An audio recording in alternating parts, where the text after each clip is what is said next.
Okay, so I think I definitely have the 18 settings on mine, but I didn't mean to, but it wouldn't let me unclick it, so I guess I'll have to do that. I don't know. It's fine. I don't think it's that big of a deal, especially since, like, obviously we're not doing anything like X-rated, but we are probably going to use some curse words, so whatever. I feel like I have so many notes. Like, I went a little ham this time. I actually didn't even write notes, but I have a whole, like, some of my pages are excessive.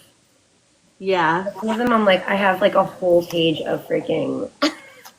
Oh, see, I don't like write in my In your book.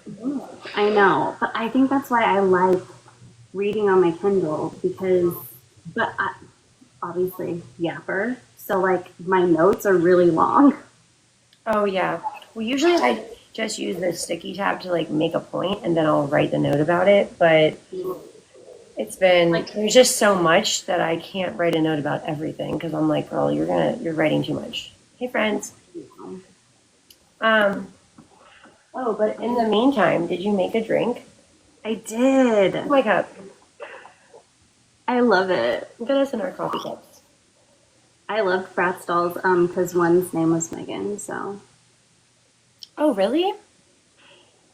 I forgot that. They don't all just love Jade. I feel like we all just liked Jade. Was that her name? Yeah, everyone wanted to be Jade. I didn't read the last page. I ran out of time. That's okay. I don't think it's just like repeating. Yeah, repeating stuff. I didn't add any cinnamon to mine. Did you? I didn't have to. It's so. I know. It's spicy. And I'm honestly not a Fireball person. Oh, I could drink that thing from the bottle. Oof, from the bottle. Hey, friend, we're trying to share out. We had a little live trouble. All right, so I fuddled the whole chapter 16 thing, but it worked out well for me because I didn't read it anyway. Right, and then and I thought, I don't know what I thought, but I was like, oh yeah, we're trying to get back on the fives again. So I was like, oh, we're just going to 15. Yeah, I think in my mind I was like, that's why I was like, we got to get to the 20, but I think I was already in a funk when I sent that. I was already counting wrong. Yeah. That's okay. We'll get back on. I have had so many moments where I was like, what the fuck? I feel like. I was so excited because we finally got to the surreal, which I'm so mad I didn't have like time to do more research because I wanted to go through the other surreal moments. Oh yeah. I don't think it's the same surreal. Oh yeah.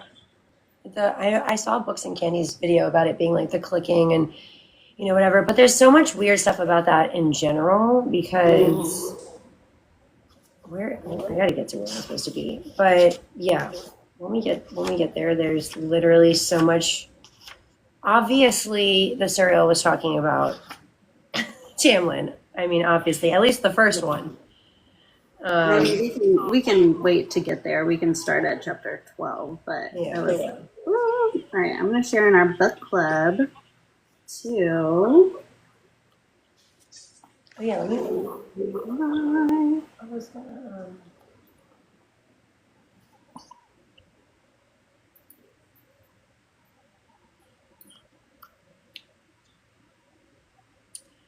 Yeah, fuzzy little moon peach. Is that what he says, Tasha? Oh, man peach, not moon peach. What the hell? Is yours showing that people are in our live? Because mine has people. That's it. It's a 0. Yeah, I'm like, what's going on? I know, I'm confused. I keep seeing people joining. Oh no, I see Tasha. I know, what the hell? I have all this stuff on my screen that I'm like, I don't know. I thought I was able to move through prettiness and people can move through the. Yeah, I guess maybe I can't see your people. I'm so confused on how this works. So we'll figure it out. Oh, wait, is it our own lives? So it's our own live. So people are watching either from my live or your live. Oh. So we're gonna have different comments. So that's gonna be confusing. So maybe next time we should do the guests so we can read each other's stuff. Yeah, because I'm like, you're like talking to people, and I'm like, I don't see any comments. Is that Doc? I think I recognize. Hello, friend. I don't know if that's your first name, but that's just what I call you because I recognize your picture. Tasha says, I thought the Suriel was able to move through Prithian the same way that people can move through the mountains. And then she said, oh. And she's laughing at Fuzzy Little Man Peach because we were on an old Greg kick the other day. We were going back and forth. Anyway, yeah, I don't, as far as I know, that it just has a hard time getting over water. I think it could probably still move. But yeah, it just prefers not to go over water, I think. Yeah. Just taking a break from Brimstone. What's up? We're just trying to get a little chatty chat in. Yeah. We're having a little trouble getting it figured out. And now we're co-hosting, which means that we have 2 different chats happening. Yeah, I don't like that. Why did Me either. I thought it was going to be like the same, so I guess this wasn't. Oh, well, whatever. Yeah, I don't know. Maybe next time we'll know. So next time we know to... Just guessed. Yeah. Yeah. Tasha says she's struggling with Brimstone. I haven't even looked at it, but Megan can talk about it. Yeah, are you doing the physical read or are you listening? Because I'm listening to the audiobook. I've heard some stuff about the physical, like that there's misspellings and grammatical errors and like just a bunch of editorial errors, but like I'm listening and I'm just listening for vibes. Yeah. So I'm having a good time.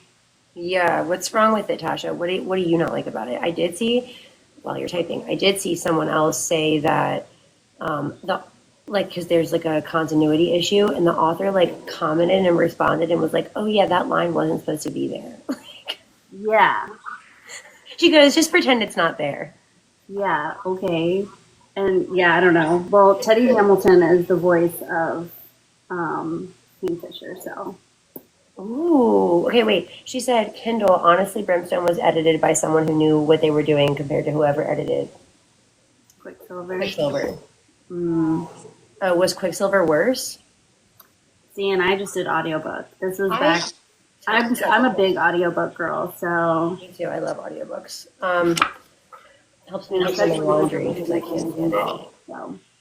But I tried starting Quicksilver with the audiobook, and I've tried so many times, I just cannot get into it. Sarah's, the voice actor for Sarah's, although she does do a good job, I feel like she just sounds like she's scared the whole time. Yeah, she's like, it's like whiny, you know? I don't know. It's really hard for me to get into. I gotta just sit and read it. She says, it was extremely badly written, but the story carried it through, kind of how people enjoy 50 Shades of Grey. I think she's talking about Quicksilver. For me, it's like a vibe read. Like, it's so different from, like... Is it like Metal Slinger? ACOTAR. I don't know. For me, a Metal Slinger wasn't a vibe read. Like, I was like... Okay, because I'm still... Like, that's what I'm listening to right now is Metal Slinger. Oh, how's that? Slump for so long. I was in a slump. Yeah, I haven't listened to it. I, like, physically read it. I like, flew through that in, like, 2 days. It's so frustrating. Whenever I start listening to stuff, I can't. And I'm around the kids because they don't know. And they come in and they're like, rah, rah, rah, rah, and you're like, rewind. Yeah, I know. She said, that's in my TBR. Megan said it was a 5. You said it was a God tier read. Metal Slinger. It was a 6 for me. I remember she posted that video, so I was like, I'm reading this. And I started it a lot later than I said I would. There is a lot of world building, though. Like, I love world building, so I know not a lot of people do. I'm not too far even into it because I took however long hiatus. I had some crazy life stuff going on, but I'm actually really into it so far. And Minnie's also reading it. I don't know if you sent her an invite, but she was on my live earlier, and then so. She said Quicksilver was the first thing I read after TOG. I hate that I can't see the chat. This is so... Do you want to rejoin together? You want to? Should we? We can. Okay. It's not like there's that many people. We could just... Well, I can get off, and then do you want to invite me as a guest? Yes. Okay. Ma'am. You stay on, and I will exit. Okay. Okay. Pizza lover. Pizza lover's here. If it doesn't let me, look, I'm going to tell y'all before she comes in here. It didn't let me add her as a side-by-side guest last time. Invite. I'm waiting. Waiting for her. She's not in here. This thing is so shaky. Am I giving y'all a headache? Yeah, so like it lets her come on as a guest, but it does this little tiny. There she is. Look, it's doing this stinking. Let me add her. Let me see if I can bop her up. Hey, girl, I'm gonna try to move you. I'm gonna murk this thing. Did you figure out where the settings? I did, and it's not. It's there. Okay, wait. Like it should be down where like you share. The little two people, right? Little heads. That's what I'm on. And then there's the setting, like what's that called? Yeah. And then it says panel grid fixed panel. So you'll just do panel, I think, right? That's what I'm on. Oh, grid. Let's see. That's better, but still. Click it again. Click it one more time. See, there's fixed panel and fixed grid. I don't know what that means. Ew. Yeah, I have 4. Oh, let's see. Maybe I can pick a number. I think I had to click it like you tap the same thing. Maybe I'm wrong. When a guest connects, the layout will be shown. I promise you. I'm going to screenshot. I can't leave the page, but I'm going to screenshot this and send it to you. I'm not being dumb. It's so weird. I know, and I can't think. I'm trying to remember what it looked like when I'm on the same place that it shows when I looked it up. I've looked this up before, which is just so annoying. We had this problem last time. Can I get this other box to go away? I know, that's weird.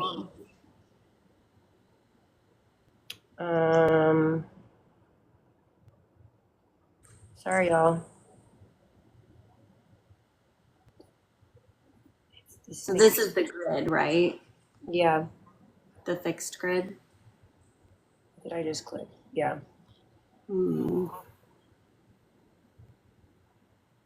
Yeah, it's so weird. I feel like I hit it a couple times and then it switched to but maybe I'm sure that's what you're doing, but Can you expand? Okay, wait. Oh, I figured it out, I think. Click. Oh, wait, let me swap you back. Hold on. And then, there's an expand both button, but it's gray. I'm sweating this freaking thing. Weird. Whatever. That's so annoying. That's honestly so annoying. It needs to be fair. I don't know why. Yeah, I don't know why yours is. I wonder if I can. Sorry, guys, that we're having technical difficulties. We'll. Oh wait, here. There we go. Yay! She got it. Sorry for the technical difficulties. Now I'm sweating, y'all. Girl, that's how I was when I was first trying to figure this out. I was interviewing an author for her. Right. For her. Ready, girl. Okay, now we're ready. Who were you interviewing? Alexandria Arden. She wrote The Witch Queen. It's so good. That was a 5-star read for me. It's so good. I was add to cart immediately. I need to send you her. Great success. She has the Bryce Reel podcast episodes. Ooh. Oh wait, you were telling me about that. I remember that. Okay. I know. I need to send them. Oh, great success. Laura at the voice. Okay. My Cleveland shirt. Oh wait. Trying to soak it all in. Who is this? Bryce and Hunt. Oh, I couldn't see. Okay. What's it say at the top? Oh. It says Quinlan and Athalar, and then it's investigation, private investigation. Oh, I love it. Mine's just aliens. Alien Starry Night. Love it.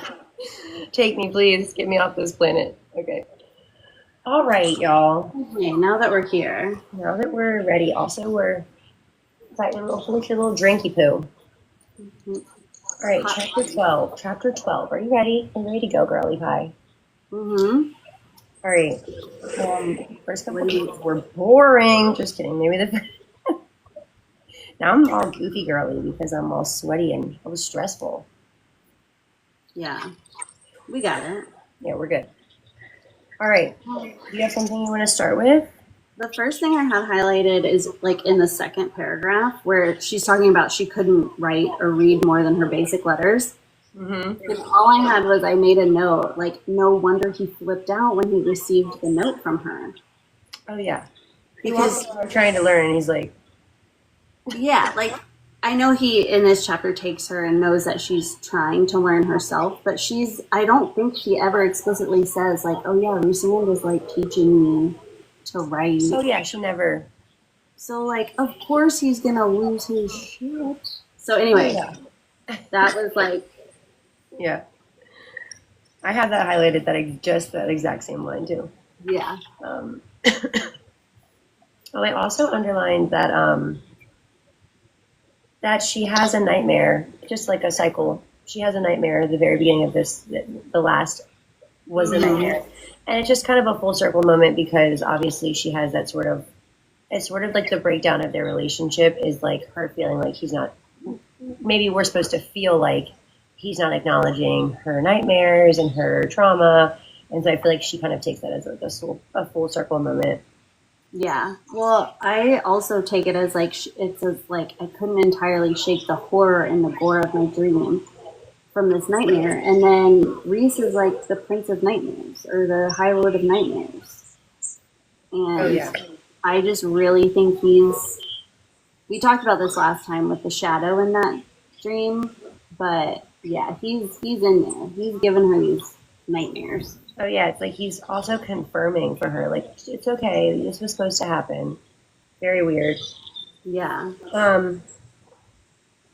Let's see.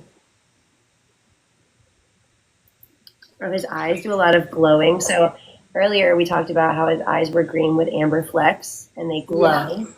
And then later we have the Naga who has amber eyes, which is gold eyes. Oh yeah.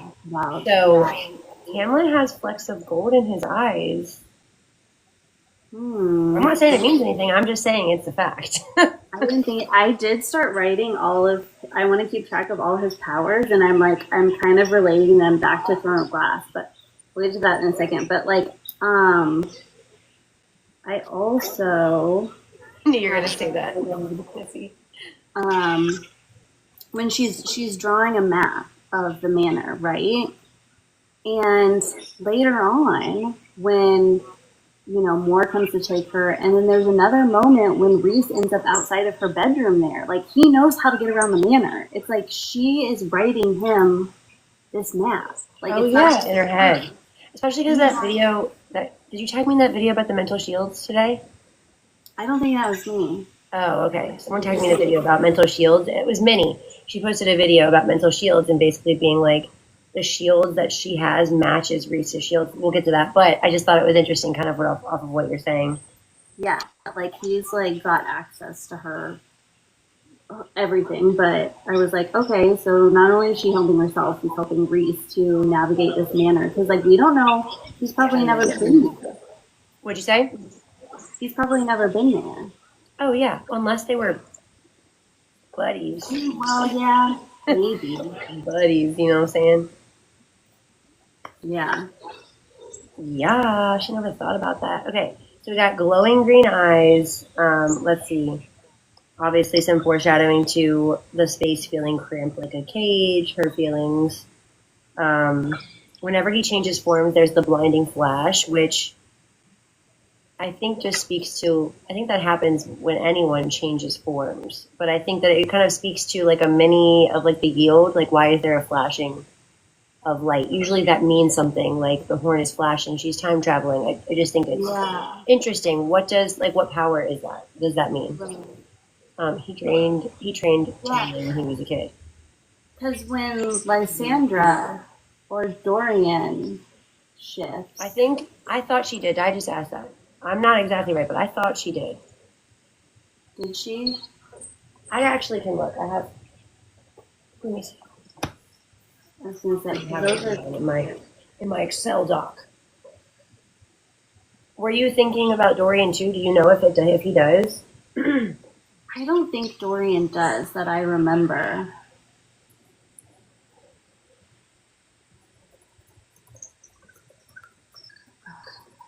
I feel like I should remember this because I literally just finished Throne of Glass, but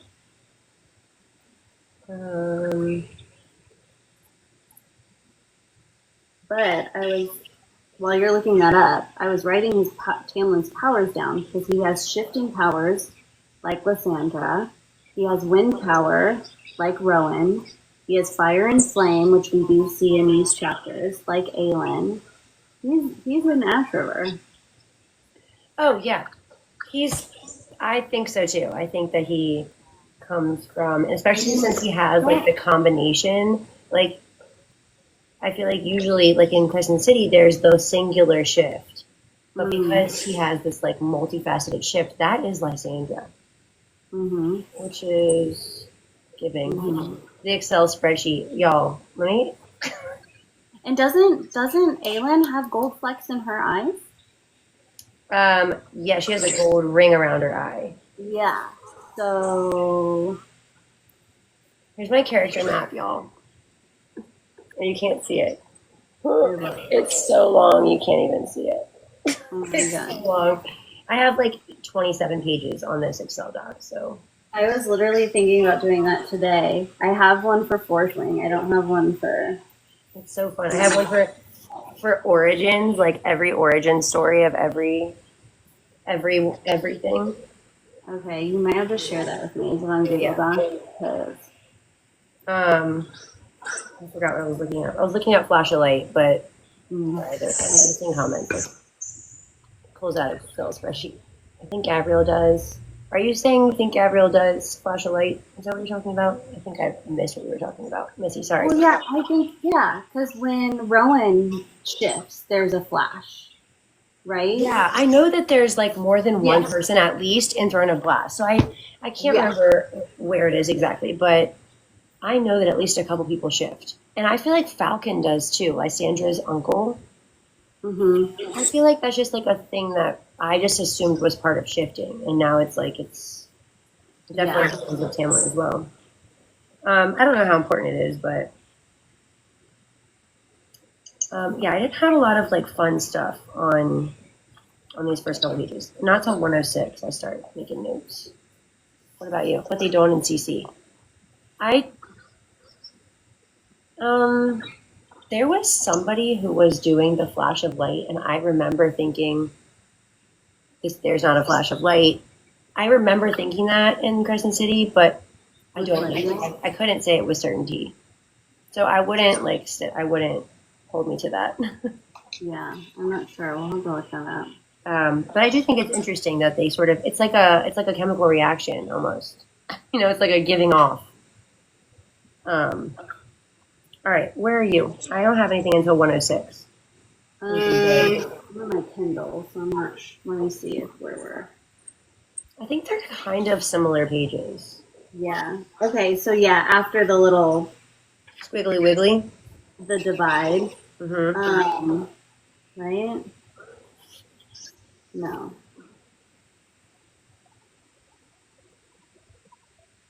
After the first one. His wound wasn't healing from the bogey, which is so weird. Yeah. Or it was healing slow, but he did explain that their saliva is meant to slow down Fae healing. Which is, I think I wrote that. Is that like the Crystallos? Yeah, maybe. I liked that. So it would have been on like 105 when she is like leaving after wrapping his hand up. She says, "That's what happens when you're responsible for the lives other than your own, isn't it? You do what you have to do." and it's just kind of like this is where they're starting to build their connection. Like she's starting to connect to him. Mm-hmm. She doesn't know he's High Lord yet. Oh yeah, which I didn't even realize. But she knows that he cares for other people, which I thought that was kind of like a little inconsistency. But she's like trying to bond with him a little bit, you know. Oh, I know. I had some like, oh, Tamlin. Like I remember like that we all fell in love with Tamlin. I still love Tamlin. I don't care. I do love Tamlin too. I think I don't not like Tamlin. I just meant, and more so that like we all went through that journey of like, the first time I read it, I was definitely in floaty floats for Resand. Oh really? Well, yeah. Yeah, because I'm like a dark romance girly. I'm like, give me the guy who's gonna murder everyone in sight for me. I mean, what do you want me to say? I don't know. After I had like, because obviously I'd seen spoilers because I had read it so late, but I texted my best friend who told me to read it, and I was like, I know she gets with Rusan, but I really love Tamlin. Oh my gosh, I know. So. I'm so bad because I'm like, why? I want both of them. I like both of them. I'm like a why choose girly though. I love a reverse harem. So after wait. Did you see the horses video of Tamlin? I know, he's so fine. Did I send you did you get it?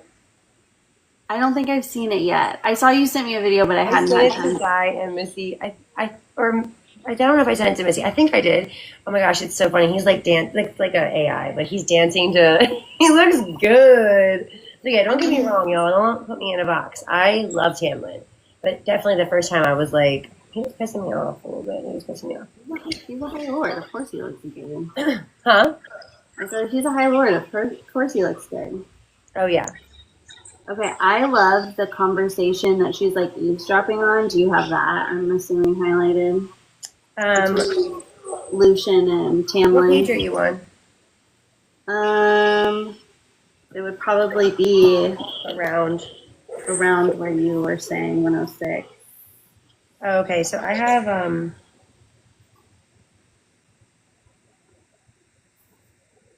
yeah, 107.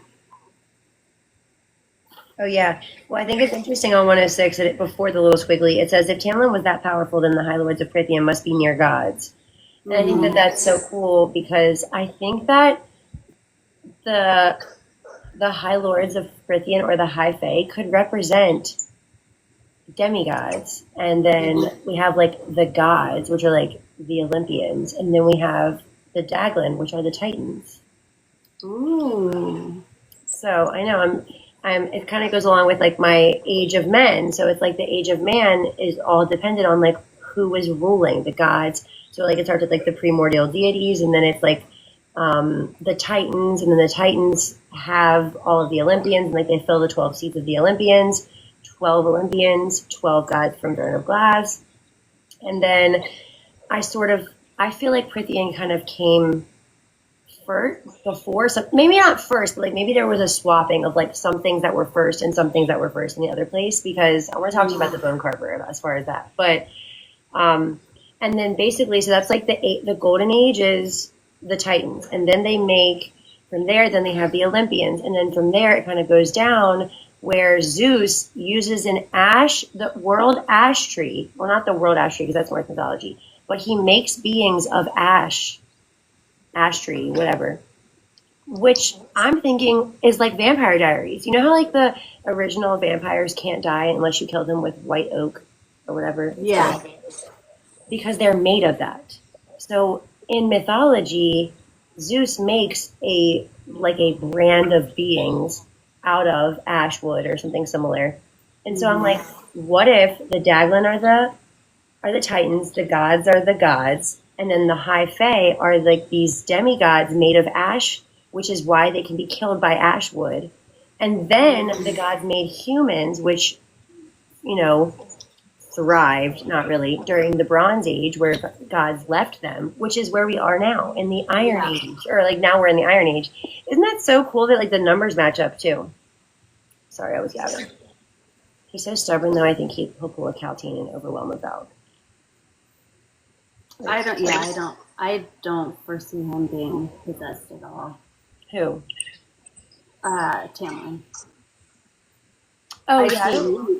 I don't see Reese. I think Reese is. Well, yeah, I don't think Tamlin is possessed. I don't. I think that if they have the gold eyes, maybe that's like they are, because that's what the witches have. The witches have the flecks of gold, and if you're a witch, the more gold you have. Manon had solid gold eyes. Yeah. Just like Lydia. Lydia Servos is golden eyes. I wonder, but she also comes from the Enidor line, which links back to Vesta from the Iron Teeth witches. Mm-hmm. So they could all just be linked to Valve in that way, where it's like they're bred instead of being possessed, like you were saying. Yeah.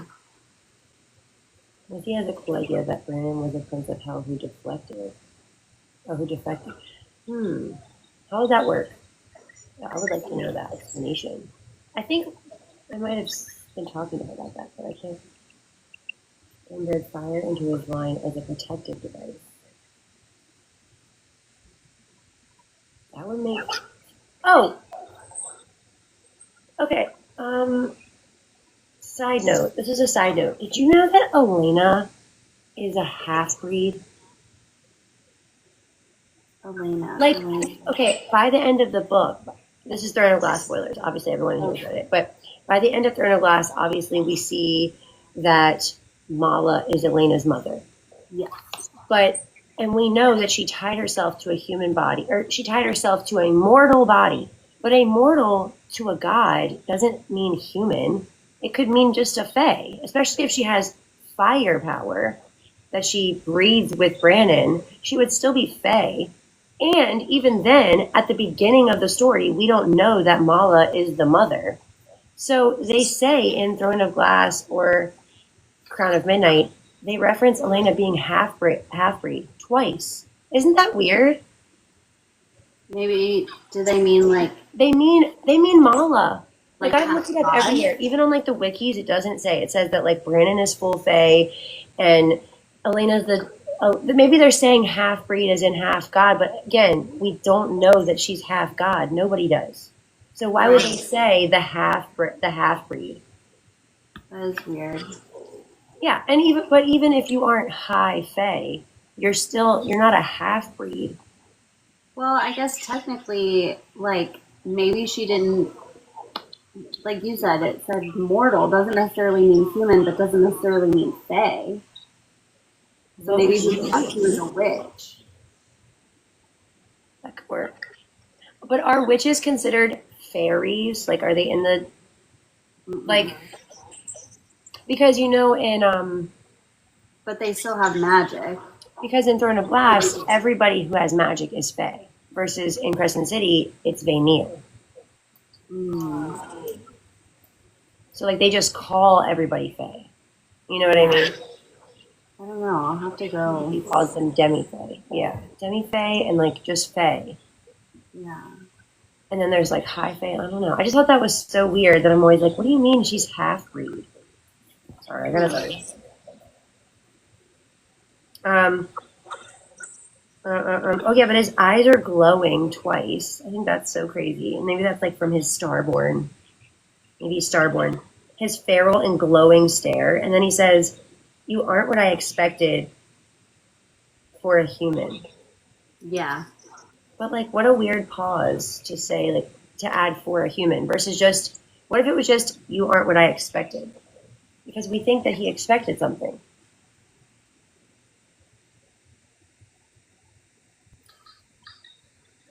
You know what I'm saying? Right. I feel like it just feeds into our thing. Like, why? I wrote bombastic side-eye. Like, what do you mean you aren't what I expected? He's like, for a human, I mean. Like, I feel like that's him trying to, like... Be sweet. Or, like, cover his ass. Oh, yeah. You know? Mates. I say mates, as you said.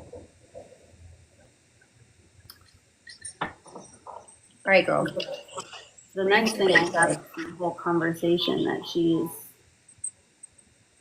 listening to, which I'm like, okay, she thinks she's so sneaky, and it's like, they're fae. They know you're listening.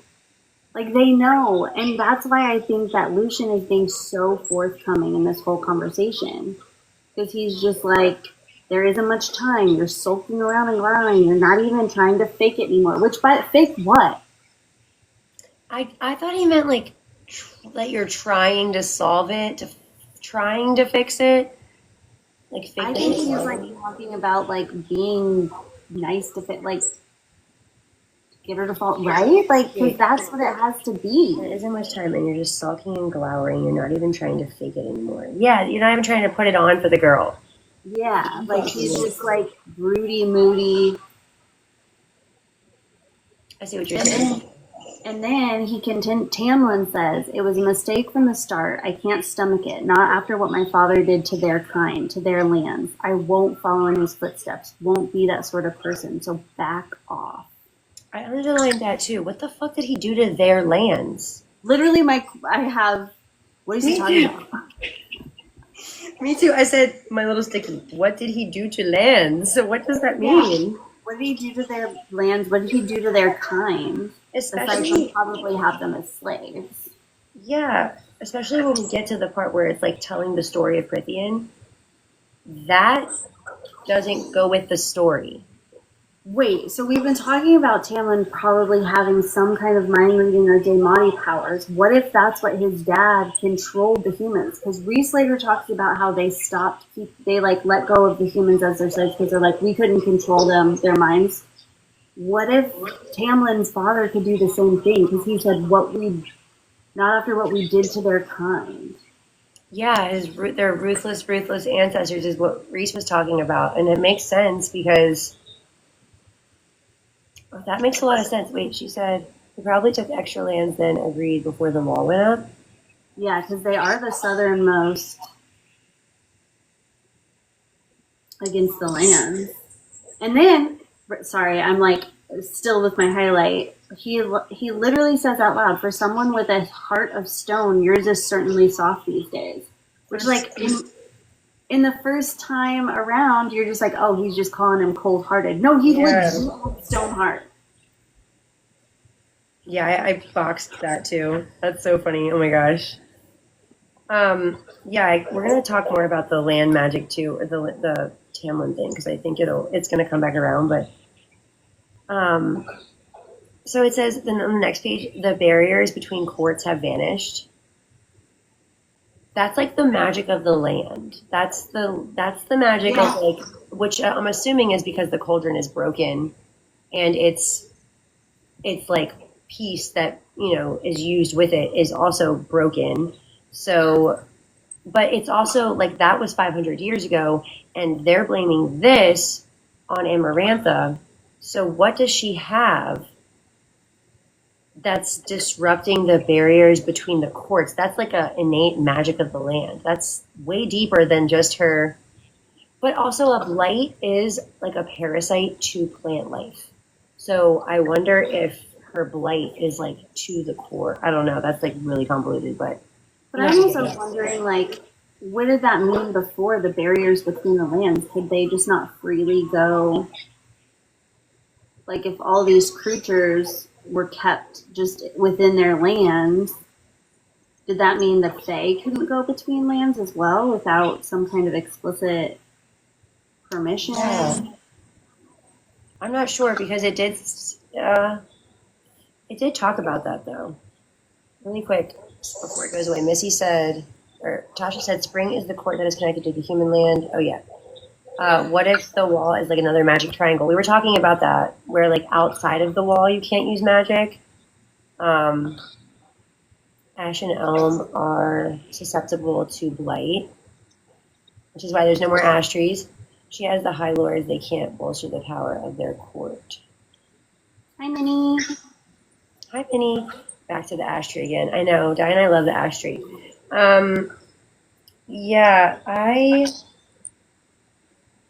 But I'm just wondering what does that mean? That just means like barriers between the courts have vanished. That's crazy. Oh, and then wait. Oh, I said I see Lush because Lucian's like step into freaking Tamlin. Bold of him. And then a metal stench.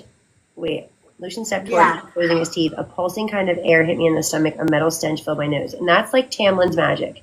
So what is he doing? And wait, has she only sensed Tamlin's magic? I think so. So it's only Tamlin. I don't know. But that's the times that she said it, because Lucian hasn't used his magic in front of her. He's the only one that's used his magic. To pay attention to that, because can she sense when anyone's using magic, or specifically just Tamlin? Hi, Carmen. Yeah, that's a good point to make. We shouldn't look and see if it's just him. Hold on, wait, I missed a thing. Yeah. What's the middle, the breeding ground? So it's taking away the middle, just freeing all the beasts.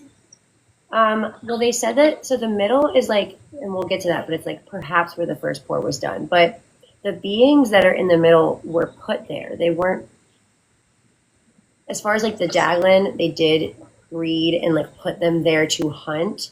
But a lot of the beings that were there were put there because, remember, it was like they just are guilty of crimes of nature. They're not actually guilty of doing anything wrong, so they shouldn't be prisoners. We learned that in Silver Flames, that they're just put there basically to protect them and other people. And if you go there and you kill them, then you could be punished for that crime because they're just... But it's like there's magic that makes it so like when you get there, then you can be trapped, which is why I think they were easily able to trap the Weaver to the middle. I guess they turned her into a beast first, and then it was like she was so violent, maybe that the middle responds to that somehow. I don't know. Maybe that was part of the Daglin kept their experiments there. Yeah, that's where they took Fiona, where all the Daglin were hunting. Prison for malicious, middle for suspicious. I thought you wrote for suspicious. Prison for malicious, middle for suspicious. I like that. That's our new saying. Our saying. I love it. What about when he says under that, at the bottom of that paragraph, about Lucian stepping towards him? He says, "You think I don't know what's happening on my own lands? What I've got to lose? What's lost already?" Yeah. What's lost? I mean, like, we obviously know the grand scheme is, like, freedom. But, like, what's lost that's, like, significant to only Tamlin? Well, the magic. His power. She has, like, a damper on all of their power. I guess that's... I thought he meant... Yeah, I mean, I feel like that makes sense. I was thinking... Are there people in the Springport who are also trapped under the mountain? I thought he let them go. I mean, Amarantha. I thought Amarantha let them go. I know. I couldn't remember if there were some trapped there or if it was... The rest of the court, you're telling me his manor is his main residence. Come again? Wait, try that again, Missy. Oh, they mentioned this in math. Report back. Yeah. What? I need to know. I need to know all the things. I need to add it to my docs. Okay. I like when she is, like, clumsy and officially gets caught, and then she's like, "Are you going for a ride?" And Lucian's just like, "I'm unavailable, but he'll go with you." Oh my gosh, so funny. And then I have a little part when Tam's like, "Well, whenever you're ready to go, just say so." Little heart. I love him. He's so sweet. We were all swooning. And she turns and pleading eyes to Lucian, like, "Get me the fuck away from him." I know, and then I love, he's like, "So you've been going for hunts, but you really don't have an interest in hunting. No wonder you two never catch anything." Like, he's being, like, cutesy. Spicy. He's jealous. Oh. Tasha said they were trapped by masks only, not under the mountain. I think so, too. Which is funny. So, this is not connected to that. I don't know why I said which is funny. After the little page break, the third little paragraph, it says, "No trace of the hollow cold warrior." This is like the first of 3 times, at least, during these chapters we read, that there's a reference to the hollow and Tamlin. So, like, his stone heart. I was thinking, like, if they're the princes, if this is hell, if this is the underworld, what if Tamlin is the prince of the hollow? Oh, I didn't even think about that. Especially with the silver fleck, and with the gold flecks. It could be. I don't know. I have no idea. And I don't know, maybe like they're nicer at the bottom or at the lesser levels. Yeah, it slows the healing. I wrote Crystallo's Venom there too. No, I don't have much on this page until I get to like where he's kind of like, giving her info but then teasing her, and he's talking about regardless of the treaty, if you want to stand a chance of escaping my kind, you'll need to think more creatively than stealing dinner knives. But with your affinity for eavesdropping, maybe you'll someday learn something valuable. Almost like he's like, keep listening. Like he's like telling her like, oh yeah. And she like gets embarrassed. She's like, you knew I was listening? Yeah, like shit. Where is that on the page? Why is it? It's like quite a few paragraphs after. Oh, I see. Yeah, I said, listen, Feyre. Oh yeah, there it is again. The amber in his green eyes was glowing on that same page. He said my name with such intimacy. He said what? He said my name with such intimacy, she said. Oh yeah, that was... Why is she here? Why did I write that? Why did I write this? What? I wrote a note that I don't know. My ears... I don't know what I wrote here, so... I guess I'm just going to move on from that. The powerful muscles of his back shifted beneath his clothes. Definitely highlighted that line. I love me a back muscle scene. That's why I fell in love with K.O. when he was, just for a moment, momentary love, because he was running through the town square with his muscly back and all the girlies were out there. Pre-dawn.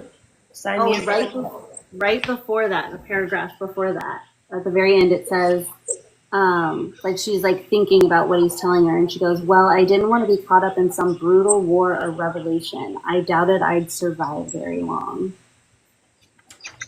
Well, you don't, girl. Technically. Yeah. SJM is pointing that out for a reason. What are you talking about? I missed it, Di. I'm sorry.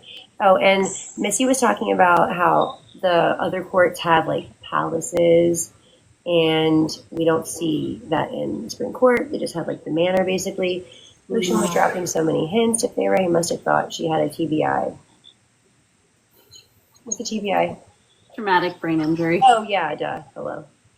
Oh my god, that's so funny. I take his glowing as a mate thing. Bryce glows for Hunt. Mates do the fiery eye thing. I'm sorry. Oh yeah, the amber glowing in the eyes. I think it could be a mates thing, but I would say that Feyre also glows for Rhys. So would that be a double mate situation? I'm not like arguing against it. I just would like to know what you think. What do you think, Megan? Do you think the glowing... I think Rhys is like Maeve, and I think he's faking a mating bond. Definitely. I don't necessarily think that means that Tamlin is her mate, but like now seeing all this, like if it's his magic that she is like attuned to specifically, that's kind of a big clue to me. Like, oh, there's something a little more between them. And then Rhys also later says like he loved you too much. Like what? Like, bro. He did ask if anyone ever taking care of you, Tamlin. So he's like there to be daddy. Okay, wait a sec. I was gonna say that. Okay, wait. Di said Rhys is not like the glow. I did not notice that. I did read that passage recently, and I thought he was like, he says, look at you. Like, he's like admiring her.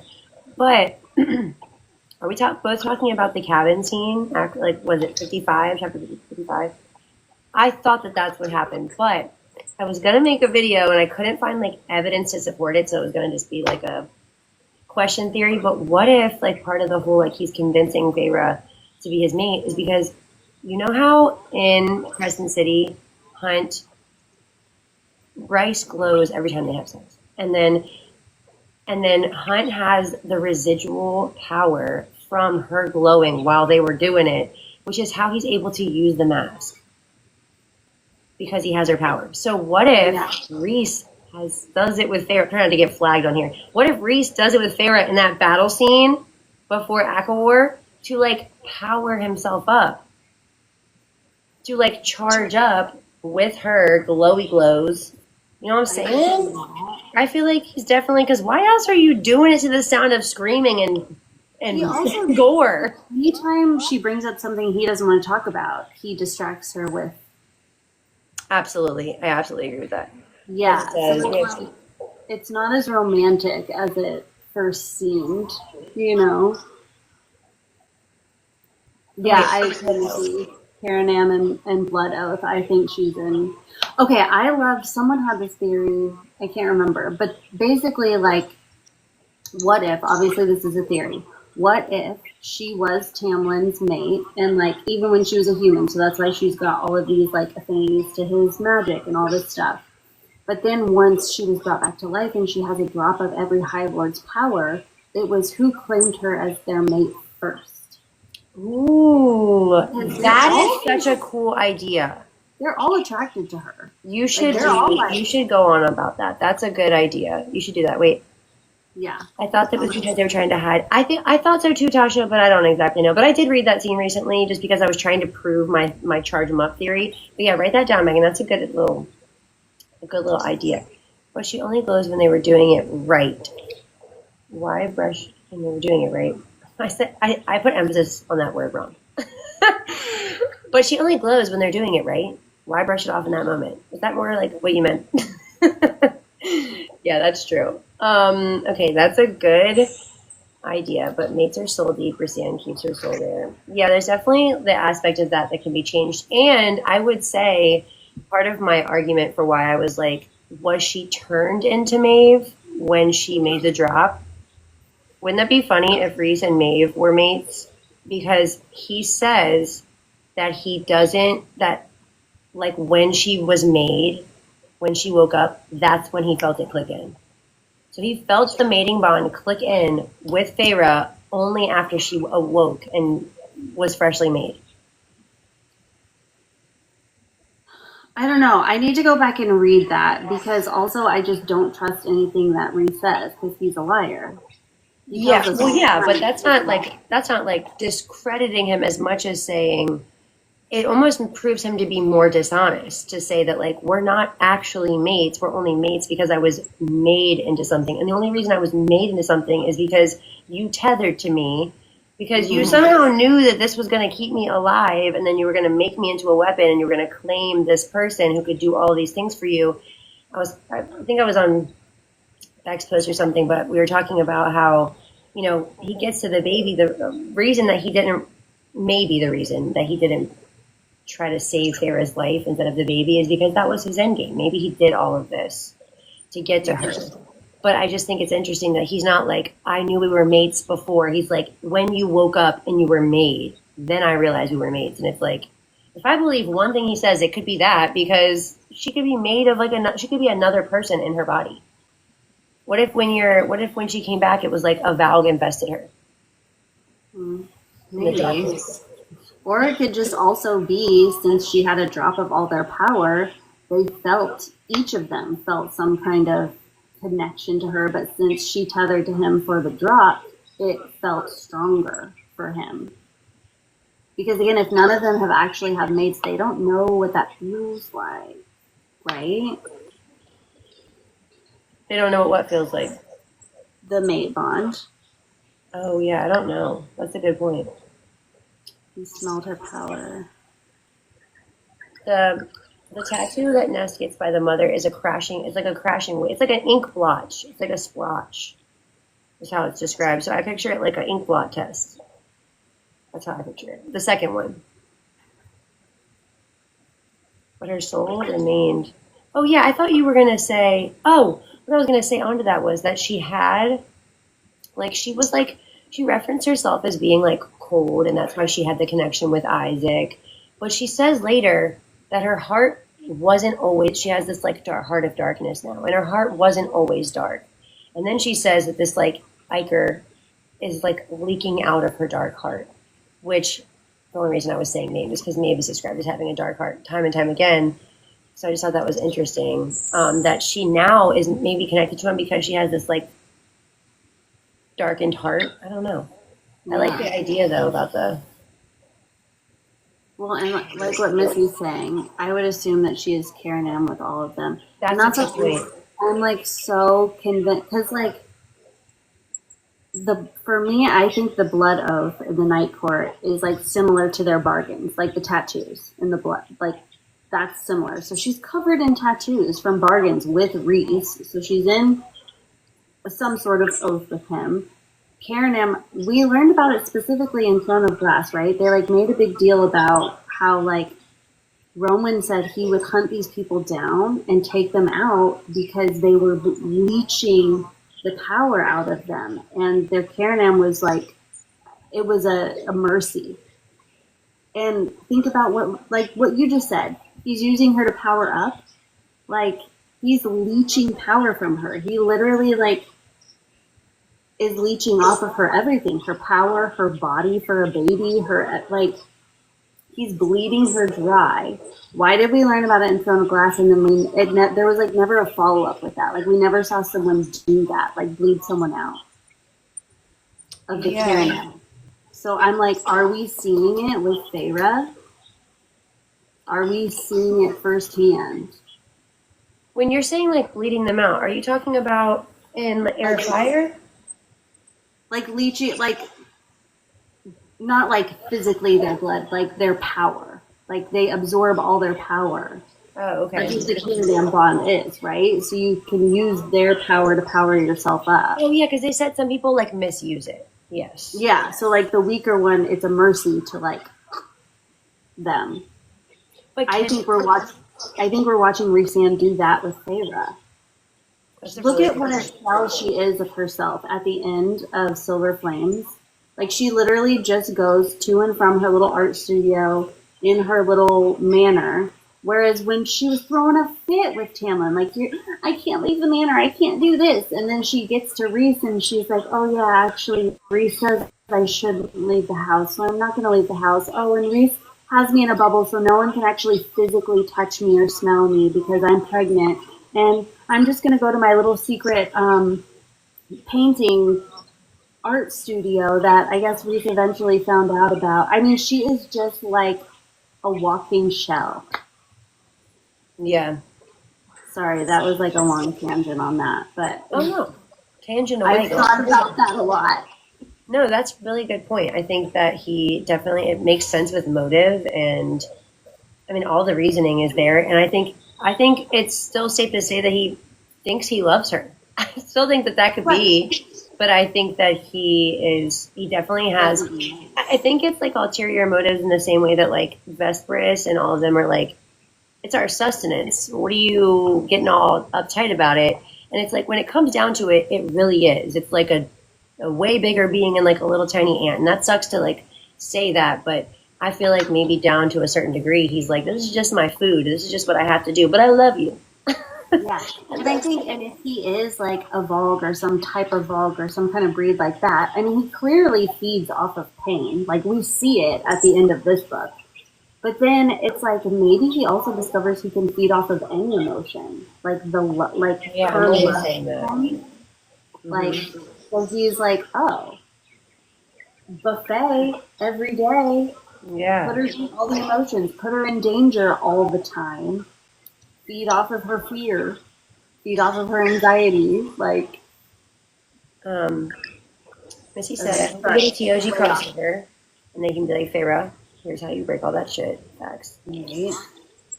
Tasha said, what happened with Tarquin and his power? It recognized her as himself and not as her being a separate being with a connection. When she demonied him? I think she's saying like the power between them in that moment wasn't like, she's saying it wasn't like a connection versus like seeing oneself. She was just, I guess, posing that idea. And then, Emily reads, that they can feed off knowledge, which is interesting.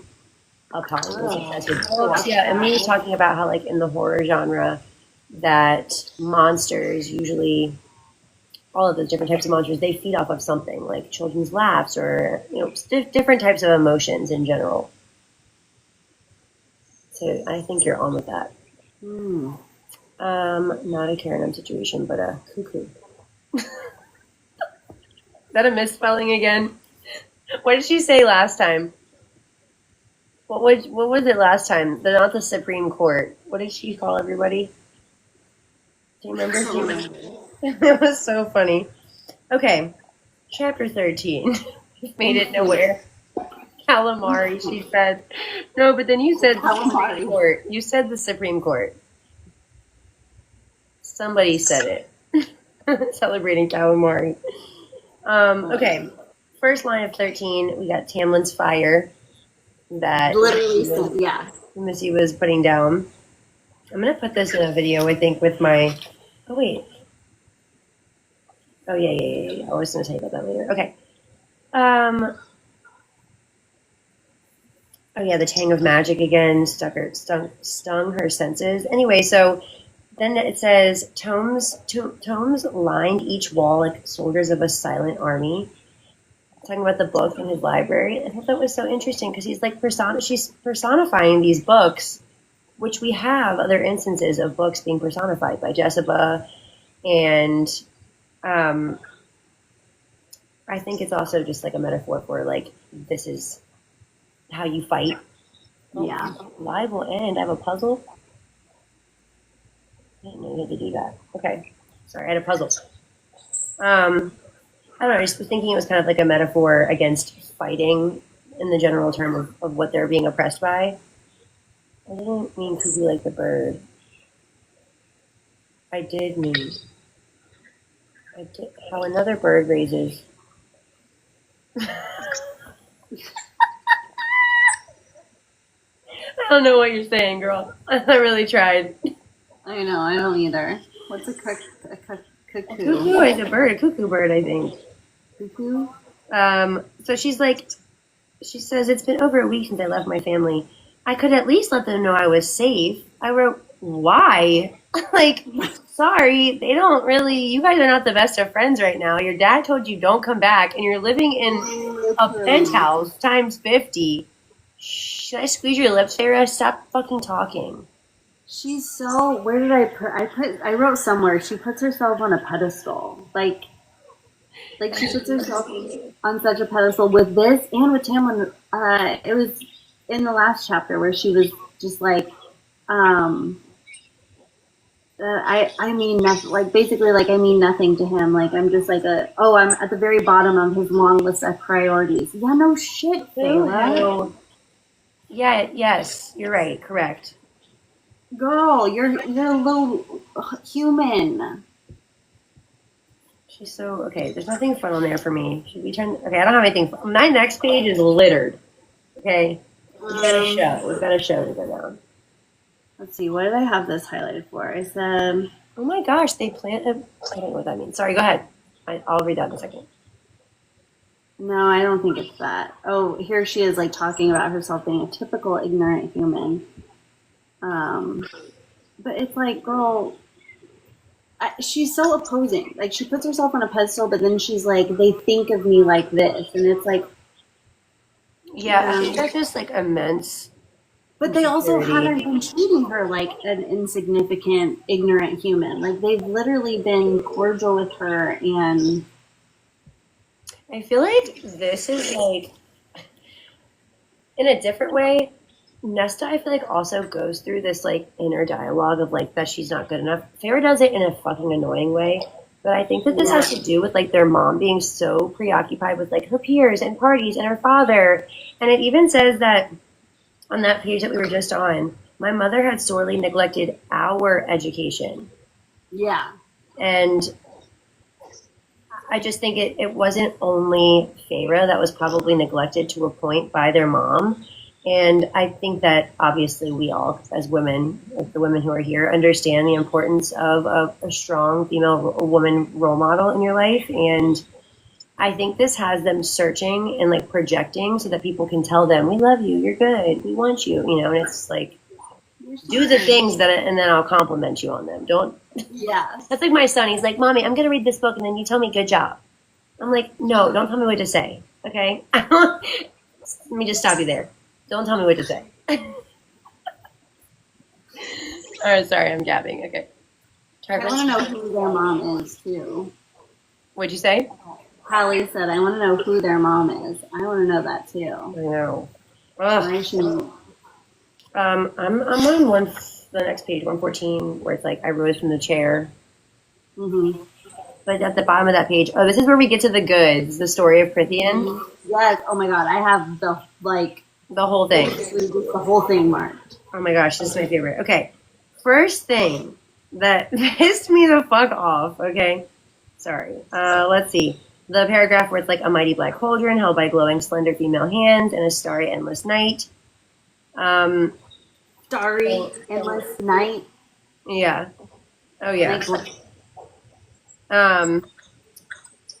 I think that's also a lot of like void talk though, which is like Reese, but also is like from like everything came from chaos, you know, which is like the void, which is like a lot of like the talk in Crescent City. The void is like where beginnings come from, which is Apollyon. Apollyon is the void, is beginnings and endings, which is why I think that the Carver could be a prince of hell because he's so worried about life and death.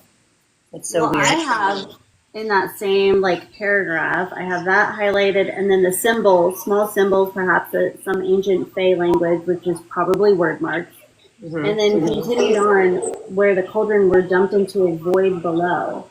That makes me think of the Weaver, the void, her. Oh, the Weaver, the Illyrian Weaver? Yeah. Yeah. I think that, I think this is like mimicking like the creation of Gaia, or the creation of the world, which is interesting because it says pulling on the earth. It's dumped into the void, which would tell you it's nothing. It's empty space. But then it says pulling onto the earth, which is not empty space, to form our world. So how is there earth if it hasn't been formed? How is there earth to pour something on? And the pouring of the liquid is what forms the earth. That doesn't make sense. So then I was thinking, did they pour the contents and it made Prithian? Did they pour the contents onto the earth that already existed and they made Prithian? Yeah, maybe. Well, because it just said it was dumped into the void below. So earth could be within the void. It could be, but the whole point of this is that this is the creation of this world. It wouldn't exist before the liquid. Right? That's just how I'm reading it. Like, I never understood that part, because I'm like, if it's dumped into the void, into the nothingness, and then it's dumped onto the earth, is this a plot hole, or is she trying to tell us something here? Because I was wondering if it was, is Prithian inside the metaphorical cauldron, which is, I don't know. It's kind of convoluted. Is the liquid chaos? Well, the liquid is golden, which is like related to Bryce's drop and Favor's drop into the golden liquid. It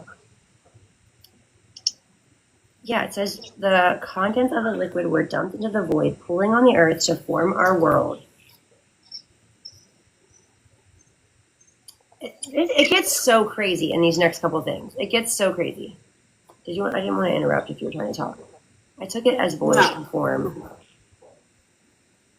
not existence. As in this specific place or all of existence? Yeah, I took it as in just this specific place, not like this is the creation of all. Like this is the creation of all. No, yeah. Yeah, so that's why I took it as like there's a void, then there's the earth, and then they're pouring this like there was nothing on that earth. It was just there, and now they're pouring into it. They're pouring whatever is in the cauldron into it. Pulling into the earth to form our world. That's what I took it as.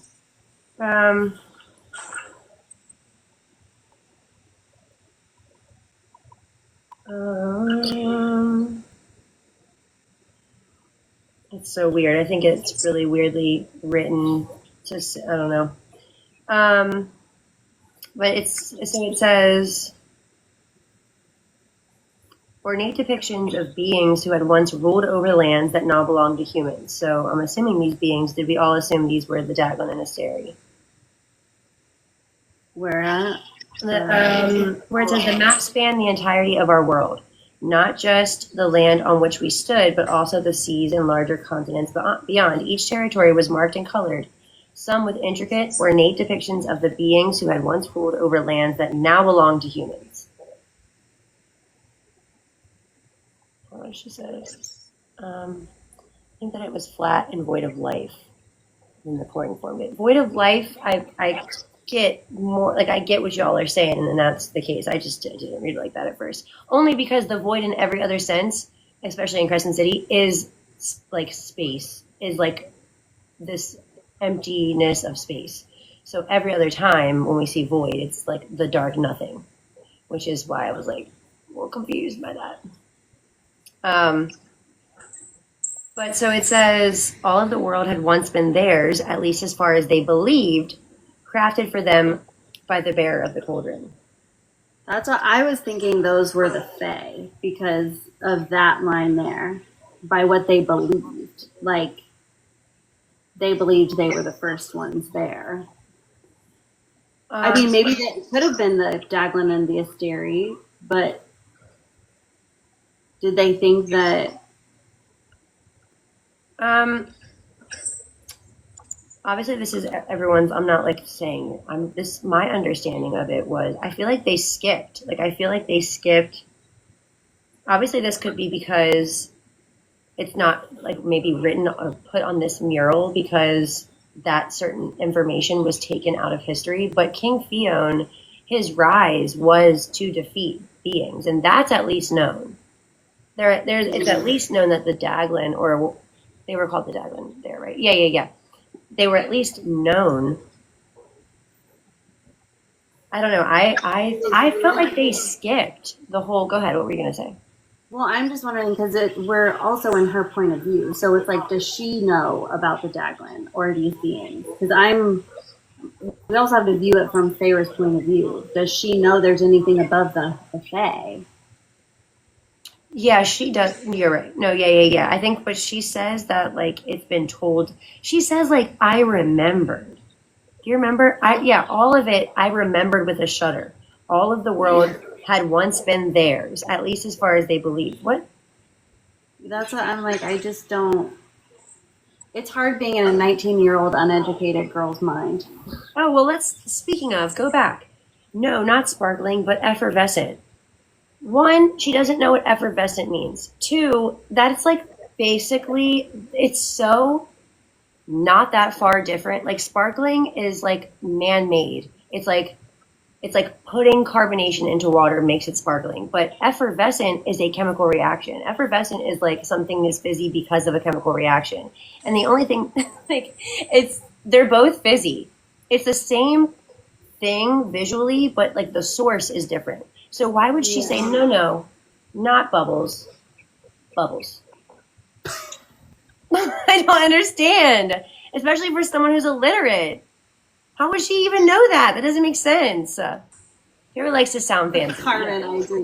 No, sparkling, light up glowy bubbles. No, this type of like she heard that word somewhere once, and she was like, that's it.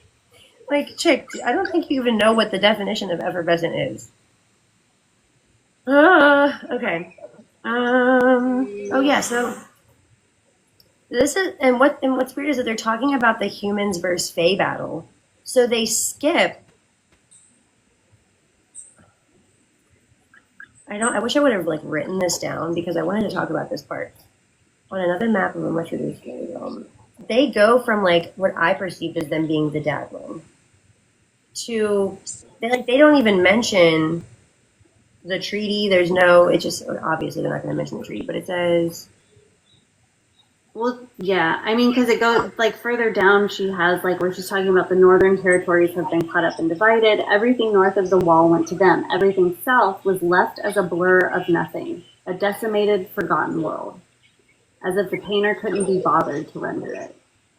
I know. And then it says how much they've been forced to concede to the south. That's not talking about Prithian. They're talking about the other continent and how crammed their lands now were in comparison.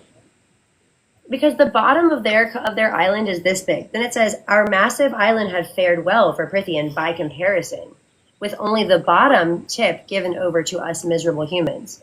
So she's like referencing, why are you telling us this? This has nothing to do with us. We don't learn anything about this other part of the continent or like the mainland. Like we don't learn anything about that. For her to tell us that they had to concede so much land over there, we are never over there. That's not. I took it as like she's comparing, like, okay, we don't have nearly as much as they got over there. Like the humans here, we just got this little bitty amount. The painter didn't even render it important. It's just a little blur. But on this land, look at how much all the humans got over there. Yeah. She says That's how thesaurus.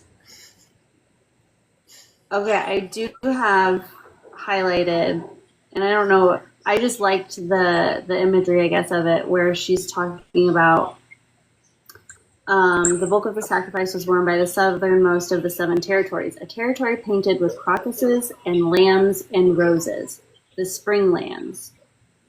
So I like that the crocus, so I looked up what the crocus symbolizes. It can symbolize cheerfulness, gladness, youth, and rebirth, but it's also historically associated with myths of tragic love and hope for eternal life. Mm. And then there's the lamb, which could be sacrificial lamb, Feyre, and then roses, which is our Beauty and the Beast story. Yeah, and the prophecy of the lamb too, the prophetic. That's crazy. And that's the one that she hones in on. Like she didn't give us any of the descriptions of the art within any of the other territories aside from that one. Yeah, I remember she said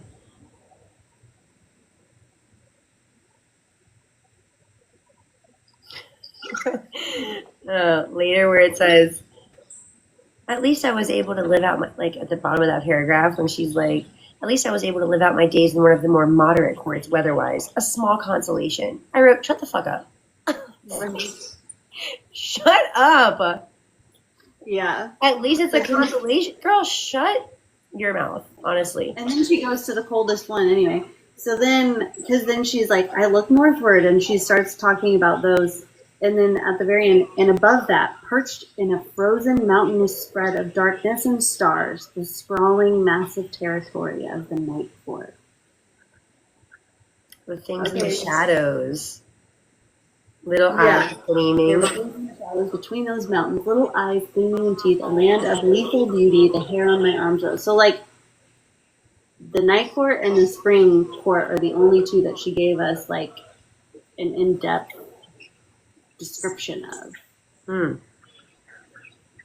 Like to the fact where she can see little eyes and gleaming teeth. Yeah, they drew that in there. Whoever painted it. Did we get that on our map? I don't think so, but they do have the crocuses and the roses and the. I wonder if it's on that one that I bought. That fancy one. Wish I could see. I don't see any little teeny tiny eyeballs. Me neither. Hold on, let me go get my. One moment, let me get my pen. She has a giant map. Feyre's village. I'm still pissed off that this map is. Why? This is a waste of paper. Free the environment. Just kidding. Night court propaganda. Cracking me up. Okay, look how obnoxious this is. I love it. Hey guys, I got my map. Do you see eyeballs? No. Details. The softer, redder palette for Dawn. That's in all of the books too. Red and golds is Dawn all the time. They always use red and gold when they're talking about Mala. But she's the morning star. There is art on the back of this for depictions of each, like, night, day, dawn, spring. So I wonder if maybe it's on there. 'Cause that would have been really cool if they like actually did the descriptions that were in there. Yeah, that would be cool. Eyes equal body. Wait, what eyes? Tell me more, Samantha. Because wait, then look, like you were talking about this over here. They've got names. Yeah, we get those names in later books, but they're not in this one because we don't talk about them. Right. But I don't know why, like, just... Like, it's so funny that, like, is this supposed to tell me that is this all flatlands, but this one little tiny? I don't like it. I don't like this map. Didn't you say their eyes? Oh! She's saying, do the eyes equal Daimati? I don't personally think that Daimati is only with the Night Court. I don't personally associate night in general with there's those Daimati twins from Highburn. There's those Daimati twins from Highburn. So yeah.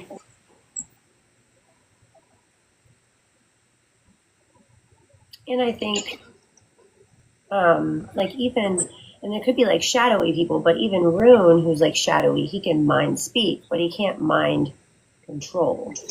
Yeah. So I wonder where that... I also wrote, or I had highlighted, this was not a mural for human eyes. I highlighted that too, because guess who else says that? Hafiza. Hafiza says that to Irene when she's talking about the book she has locked in that case. She's like, my predecessor, all she told me was that these books were not for human eyes. And they're most definitely written in the word marks, I'm sure, which is, the symbols are definitely word marks. I would bet my life on it. Just thinking of the symbolism. Yeah, definitely. I agree with that.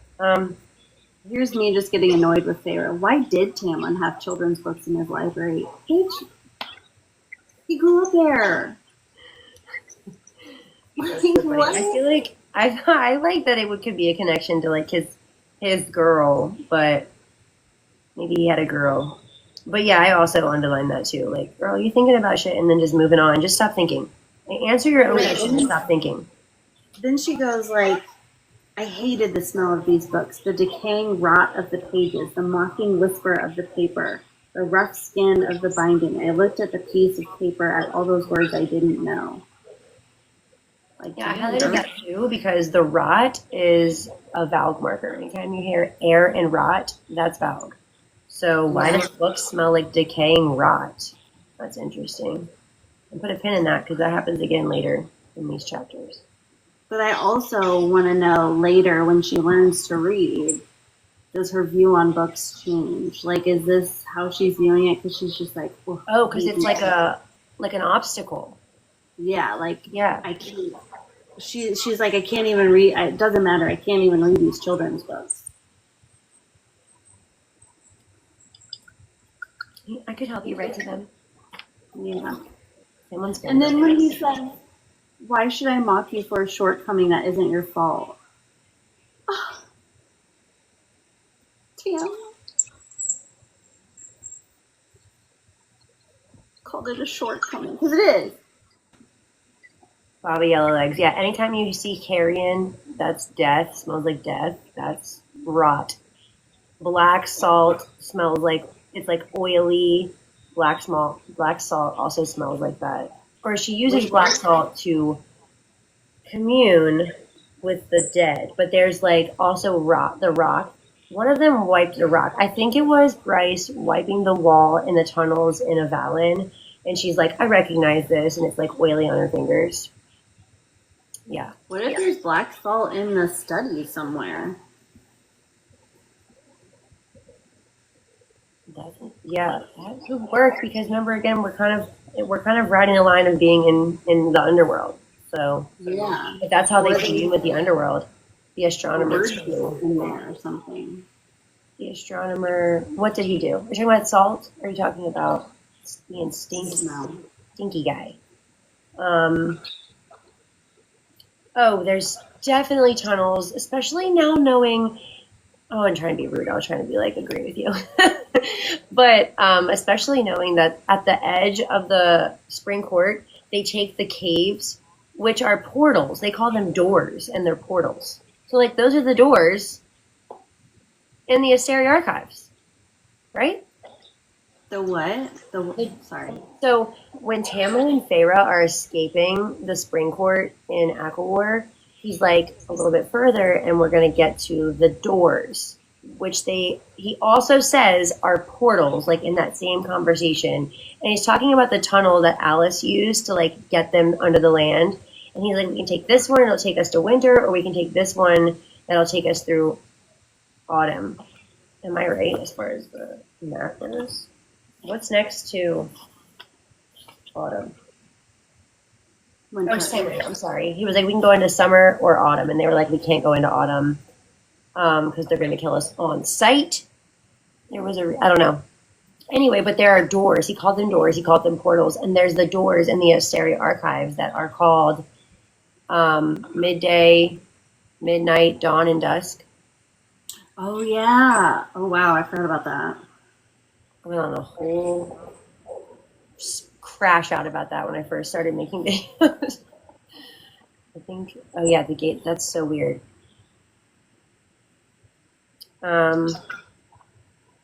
You aren't what I had in mind for a human, she says it again. His snarl set the flames and candles guttering. Little flamey guy. My pile of books had been disturbed, titles out of order. Who was rummaging? It was rummaging. Portals, doorways, and the tunnels of Bryce. Yeah, they were like on the wall, like carved. It was like an archway. Every time you see archway too, that's a portal. I don't have anything until the end of the chapter because I feel like she just was like... She annoyed me so bad. On page 119, when she says, I knew it was shameful to mark the books with ink. But I did anyway, basically. Sorry. Yeah, Fuck you, dude. Ew, that's so disrespectful. I don't like that. What about that paragraph that starts with shortcoming? Another one of my shortcomings. How many M dashes can we fit in a sentence, in a paragraph? 1, 2, 3, 4, 5, 6, 7. I circled them. 7. Like, are we dumb? Why is she right? Is it like that's just how Feyre thinks, just in broken, fragmented sentences? Maybe she has ADHD. So frustrating. Oh, someone tell me how Lucian has a metal eye. A mechanical eye. How does Lucian have a mechanical eye when there's not a single mechanical thing? Oh.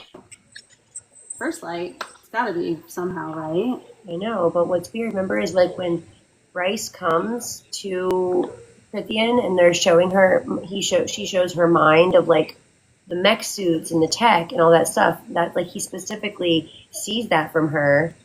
And yeah, I remember they say like where it's from, but I just find that to be very weird that they would be able to make a mechanical anything. There's no technological advances in this world. Right? I'm just assuming that. I can't think of any. I just find that to be weird. I know, and that's when I go on these like existential where like what came when we start talking about like timelines. Like what if there was technology and in Prithian they reverted back. They were like actually that like how when they take out the first light, like now in Crescent City, they're like, what are we going to do when we run out of first light? We're going to run out of energy and to run our technology. What if that happened on Prithian? Yeah. Or what if Prithian is after Crescent City? Yeah, because it could be any time. They said that they were like, what are we going to do? We have to figure out what to do when our first light runs out. So that makes a lot of sense. She said, how do we get to CC tech? Had to start somewhere. I don't think they didn't get to CC with tech though. They got with the horn and the heart. So yeah, what if it's like a long forgotten technology that they have and they have just like different pieces of it? But you're right, Tasha, that humans are the inventors. You're right. And wait, she said, or someone, sorry, let me not. Annoying skank said, Nesta has has a music orb, which is kind of mechanical. You're right. I'm just saying the whirling and the whizzing and the mechanics of it.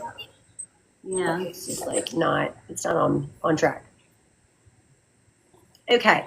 But also it is still kind of mystical because he can like see with it. So technically it's not like all mechanics. You know what I mean? Like a golden orb. Yeah. That's weird. I don't have anything highlighted till the end, and it's mostly just because I love Lucian when he's just like, I think I'm starting to like you for a murdering human. Oh wait. Are you talking about? Oh, okay. I love him too. Okay, 121. But you're in your book, so or you're in your Kindle, so I don't know where it is, but there's some stuff here. Maybe you can help me understand. Okay. So it says, I'm trying to find the paragraph that you could reference where it says like, well, he went on shrugging. That's the top of the paragraph. Anyway, it says, talking about the cereal. Anyway, so he basically says to Feyre, he says, there's been a disturbance out in the western forest, which if you're looking at the map, we're not talking about that little mountain off to the left, right? We're talking about the forest that, either way, it doesn't matter, whatever forest we're talking about. But in the map, there's like that forest that lines the wall. Whether we're talking about the western part of that forest or the little mountain with the trees, whatever, either of those. That's where Tamlin is. Tamlin, there's been a disturbance in the western forest, and that's where Tamlin is. He's going to fix it. And then we get down and we start talking about the cereal. And Lucian's like, if I was the cereal, or like if I was where I would be, is I would probably have a weakness for groves of young birch trees in the western woods. Western forest, western woods. They're two different names, which I guess you could be, hi Kai.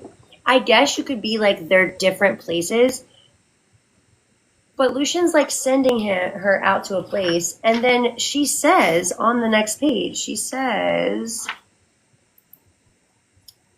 on page 124, where she's like out there and she's like scared, she's trying to find the cereal, and she says the bogey was dead. Whatever horror Tamlin was now dealing with dwelled in another part of these lands. Mm-hmm. Is that a continuity issue? Because he should be in the western forest and she's in the western woods, and now she's saying he's in a different place dealing with but he is here. So part of it is like, did Lucian set her up to be saved by Tamlin?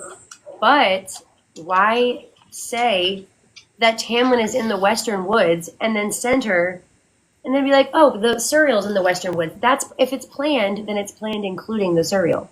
Then the interaction with the cereal is planned. It doesn't make sense from my perspective to... I mean, he is trying to set her up with a cereal. He is trying to set her up with a cereal. But it doesn't make sense to set her up with a cereal if the cereal is supposed to be a scary being who she needs to trap.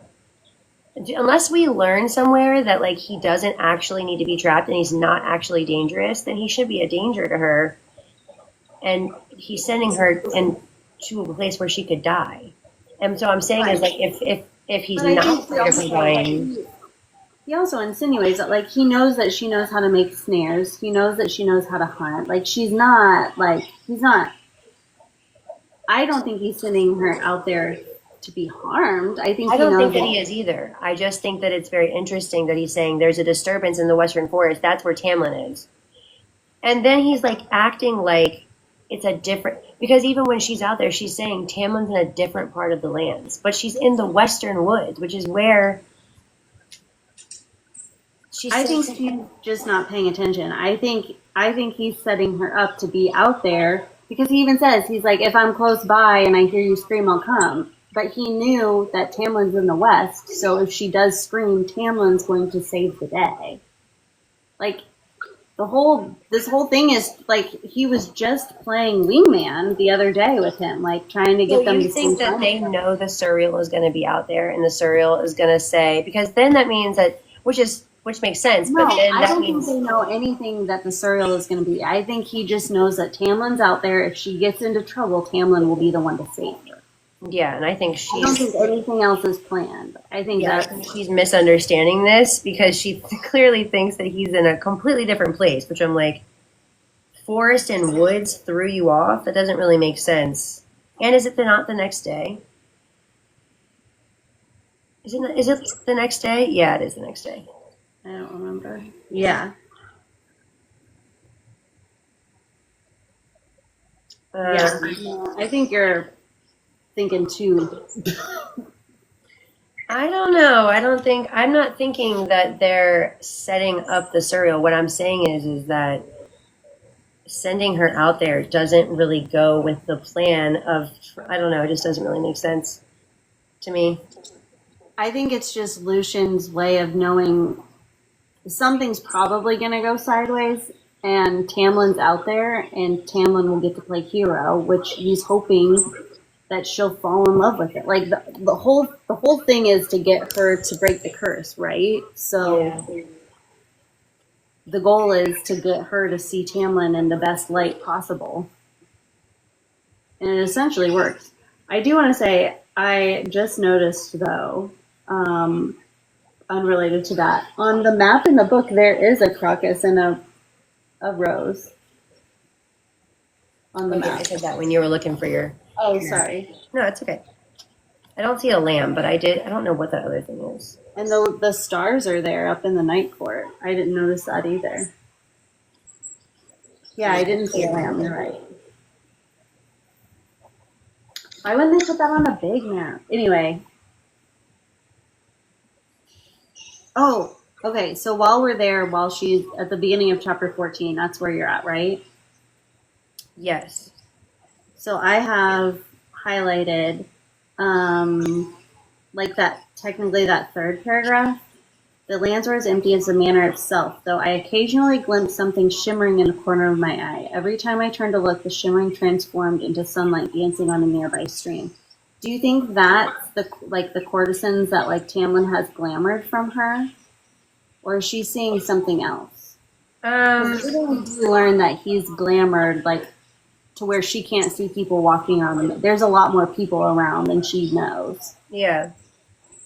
I think that I underline that too. I think that she's just there's like a glamour. I don't know if it's like a glamour over the land or like her, like her eyes, like what she's seeing versus like covering everybody with like invisibility. Does that make sense? I don't know. So I feel like if it's like in her eyes, she's just sort of meeting it at the edges. And Tasha says maybe the water nymphs, but we've seen this elsewhere, haven't we? With the shimmer? Yeah. Out in the garden. Yeah. Yeah, I think you're right. I think it's just he has her eyes glamored because obviously they all have to walk around and do their jobs and stuff. Yeah. But the water nymphs are funny because that's a nod to Persephone. I saw 4 shining female heads poking from the bright. Remember, that's who she goes to play with before she gets taken by Hades. There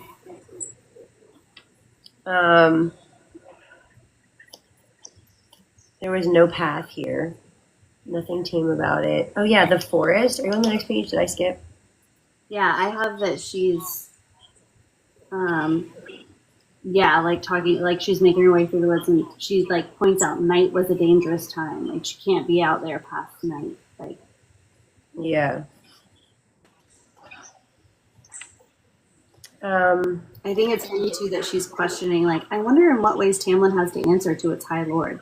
Like, I didn't realize she didn't know he was the High Lord at this point. Yeah. That's funny. I thought she did. Am I? Like, where does she think she is? Yeah, she thinks she's just a Fae guy. A rich Fae guy. And she's hamburglaring. Like, you killed my friend. Come live with me. Like, what? Girl. Yeah. She's hamburglaring around thinking she's being sneaky. That's okay. I love it. Oh yeah, so she said, it says, the forest was old, because it's old. The forest was ancient and alive in a way I couldn't describe. Yeah. That's giving Bog of Urid.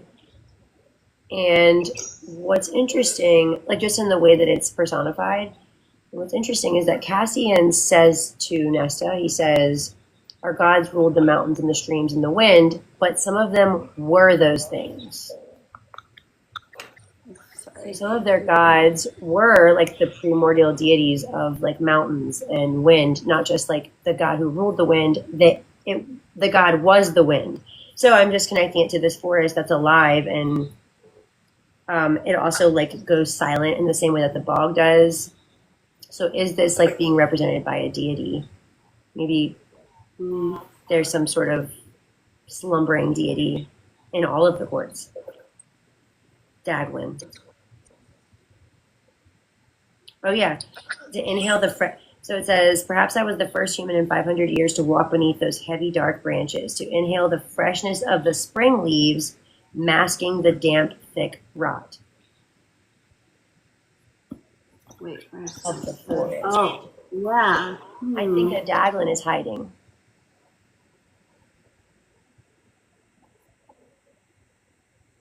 And do you think that's what he's hunting? It wasn't the Naga, he's hunting a Daglin?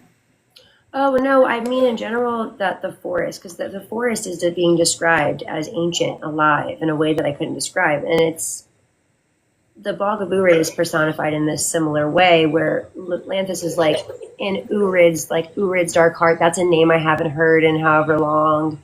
You know, so he's like referencing it like Urid is a being. Mm-hmm. And so what I'm connecting it to, obviously, is Vesperus. I wonder if there's something dead under the land here, because then are the Western Woods that mountain in the picture? Because remember, it was like they buried caches of their magic under all the mountains. Oh, yeah. And there is a mountain in that picture, and it is in the west, and it looks like there's trees over there. So that could be the Western Wood, and masking the damp, thick rot. Well, and there's two sets of mountains in the west. There's the lower, and then there's that one that's north. Oh, I see. Oh, and I thought that was trees, but that's a flower. Yeah, that's the crocus. I don't know. What's the opinion of the chat? Chat? Yeah, what are our thoughts on all these mountains? There's a mountain on both sides. The Night Court is just all mountains. That's crazy. And what is this big? Is this like a river? Where? In the like right in the middle. That goes like from the east to like midway through. What is that?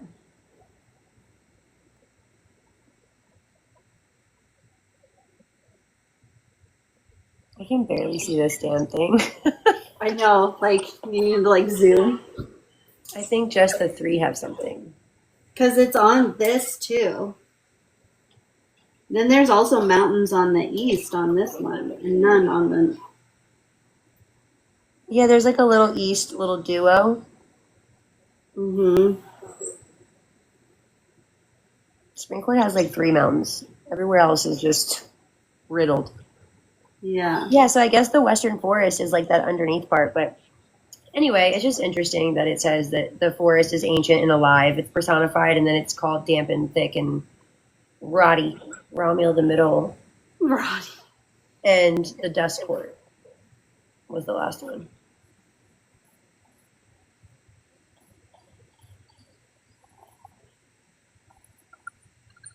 Mm-hmm. Which I think could be true. I think there could be only 3 because of the 3 holy stars over Romuel, and there were 7 holy stars in Crescent City and 7 Asteri. Could just be symbolic of the land stagnating thanks to Amarantha. True. That could be, yeah. The ancientness and the alive, the oldness of it, I wouldn't, equate to that, but I do think that the rot could be because of it.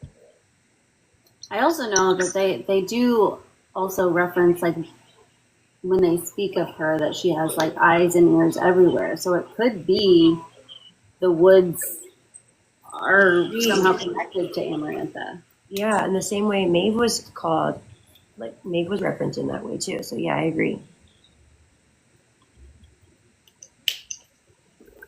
Oh.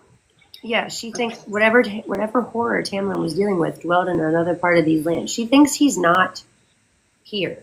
I don't know why she's so confused by that. her confusion confused me. Oh yeah, here's the other reference. Here's another hollow reference to the spring court. Every root and rock and hollow in the surrounding area. Obviously, it can be just describe anything, but I think the verbiage is interesting. Yeah, I don't really have anything until we get to the surreal from here. Oh yeah, okay. There was a snap, a whoosh, a hollowed out wicked scream. But I guess that's the surreal. All right, I'm at the surreal little blip. If you have something specific.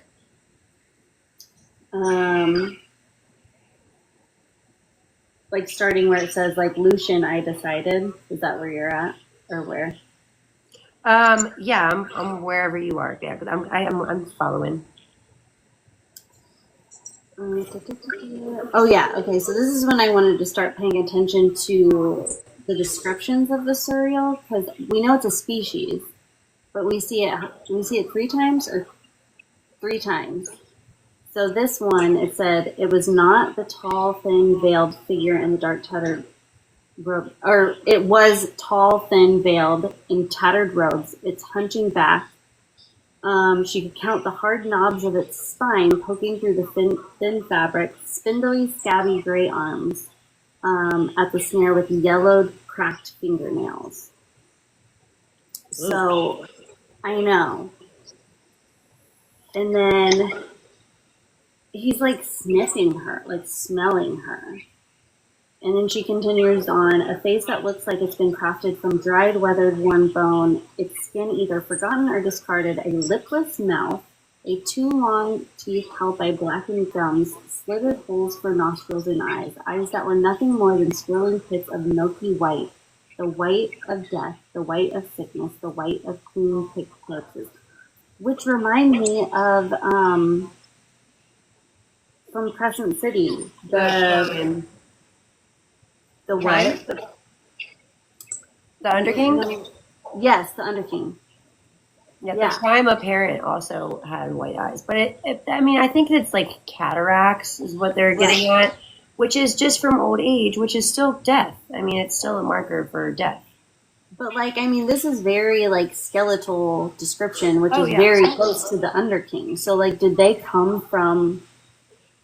surreal come from, or vice versa? Is the Underking a surreal? I think that's a good question. What if they become surreals when they become decrepit enough? Yeah, he's a bear of white. I was thinking because they become decrepit from hanging around tombs. You know what I'm saying? I don't know. I was thinking that Di's touching on where I was going. So I think that the black eyes, obviously we know the black eyes are Valg, which is kind of why I'm not convinced that Valg and Hell are exactly the same. Maybe again it's just from one realm of Hell. But the white eyes is Hell. Because the Middengar, it's like a blind thing. And this is in real life. Anything that's they found that cave that was so far down buried and animals that were so far deep in it and there's no light that they're just completely see-through and clear. In the same way that the Crystallos has those clear eyes, in the same way that the Middengard worm can't see, all of those things are hellish. That's why it's being linked to death in my mind. The Underking, he has that whole deal with the House of Flame and Shadow, and the only house that it was the things that are in House and Flame and Shadow are things that somebody can't see. One of the gods. If anyone has their book out, you can look on the descriptions of all the houses on the first page. One of the gods can't see the beings in this house, and I just feel it kind of feels like a deal has been made with the Underking to work with Hell. So I personally feel the white eyes are an indicator that they're a hellish being, in the same way that Adis's eyes are blue pearls, which is, I have a blue pearl necklace. It's white. Just so you know. Not pearl. I'm sorry. Blue opal is what I meant to say, everyone. And I have a blue opal necklace that is white. And then, oh yeah, okay, so House and Flaming Shadow. Many wicked and unnamed things that even Earth herself cannot see. So that's like hiding from the mother, which is like, it's like, it's giving hell. It just makes me feel like underworld. It makes me feel, and then since the Underking sort of, well, he was the master or whatever the highest person is. Nice die, you called it. I don't know. Yeah. I think that's very, very interesting, though. I did the same underline, so funny. Yeah, I think it's also, like, I'm, like, paying attention to, so he's, like, clicking, right, the 3 times. Yeah. But then in her head, she's repeating run, run, run 3 times. Anytime she repeats something in her head and italicized, she always says it 3 times. Even if it's not, like, in a row. Like, there was another example I forgot to go over where she said, like, run, and then she had a couple other thoughts, and then run, run. So it's like, it always comes 3 times. She did say it 3 times. You know who else clicks their fingers? The bone carver. When he's talking to Pharaoh. Yes. So what is that? It's like what are those things that make you Metronome. Yeah. Like hypnosis. Mm-hmm. Yes. Ooh. And then he's like, oh, go ahead. He can like smell her lies. Like, I mean, I know they're Fae, but he's just like. And what's the difference between him and the bone carver? One of them tells you truths. One of them tells you truths also. Don't they both tell truths? I don't know. And, okay, so that was my other question. I feel like everyone is under the impression that the Suriel can't lie. But is that ever explicitly said? I think is why everyone's like, I don't know. I'm sure that's why they get all up in arms about this. The second Suriel visit and the third. I don't know, but because it says he'll answer your questions, but like when she's like talking to Lucian, but I don't think anywhere does it say. I didn't notice that. If someone else knows that they can't lie. Yes, that's what I was talking about. Di Books and Candy. I remember was talking about the clicky thing, and they were saying how one of them doesn't click. Mm-hmm. One of the Suriels doesn't click. So that's interesting. Is it the one that tells her that Reese is her mate? I think so, but I'm not sure.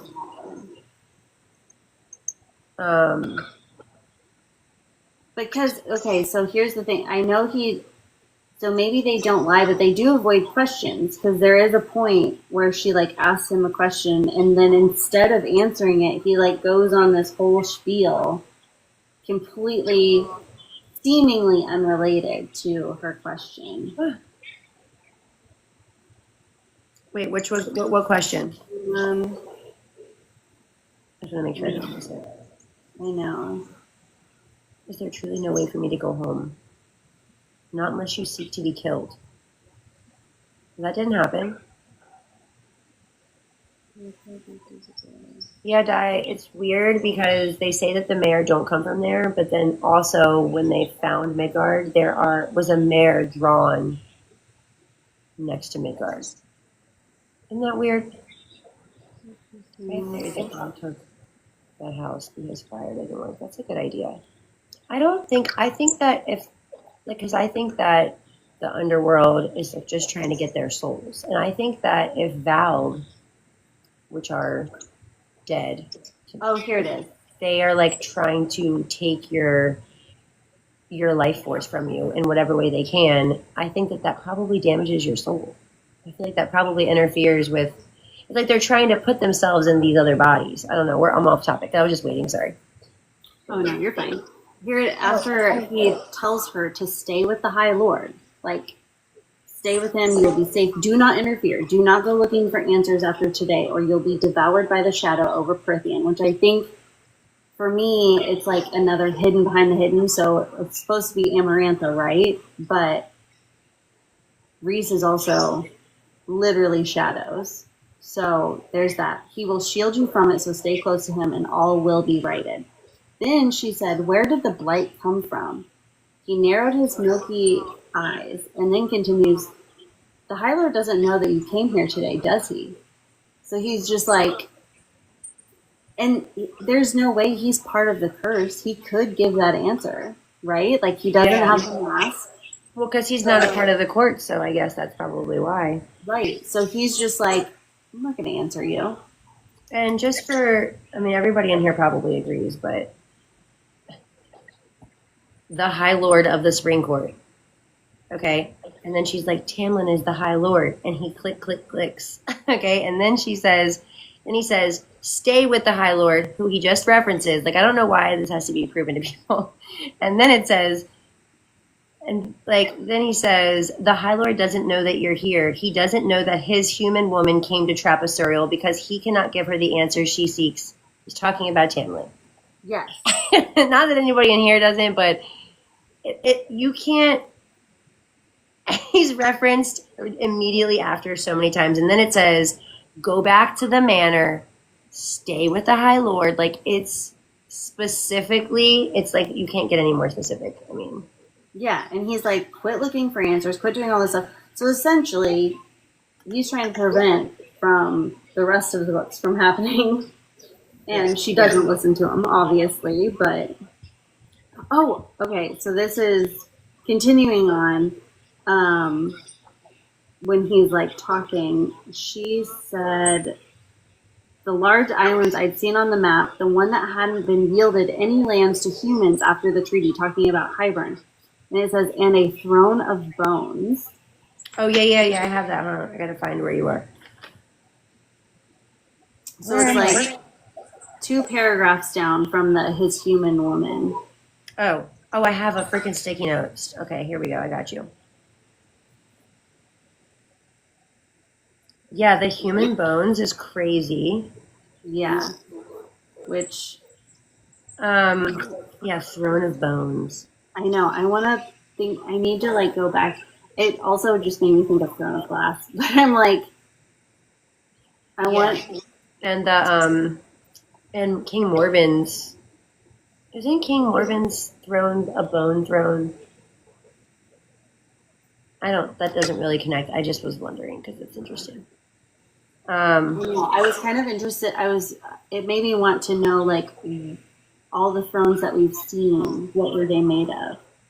Because later under the mountain, she talks about the black thrones, which I think are the, like, obsidian. Which gives Vol. Yeah, he does have is that his crown die, or is it his throne? You might be right. I just can't remember. I wanted to... Let's see. Oh, the Suriel says that he's older than the bones of this world. And I wonder if the bones are... I'm just older than the cauldron. I mean, the cauldron is the metaphorical bones of the world. Okay, so...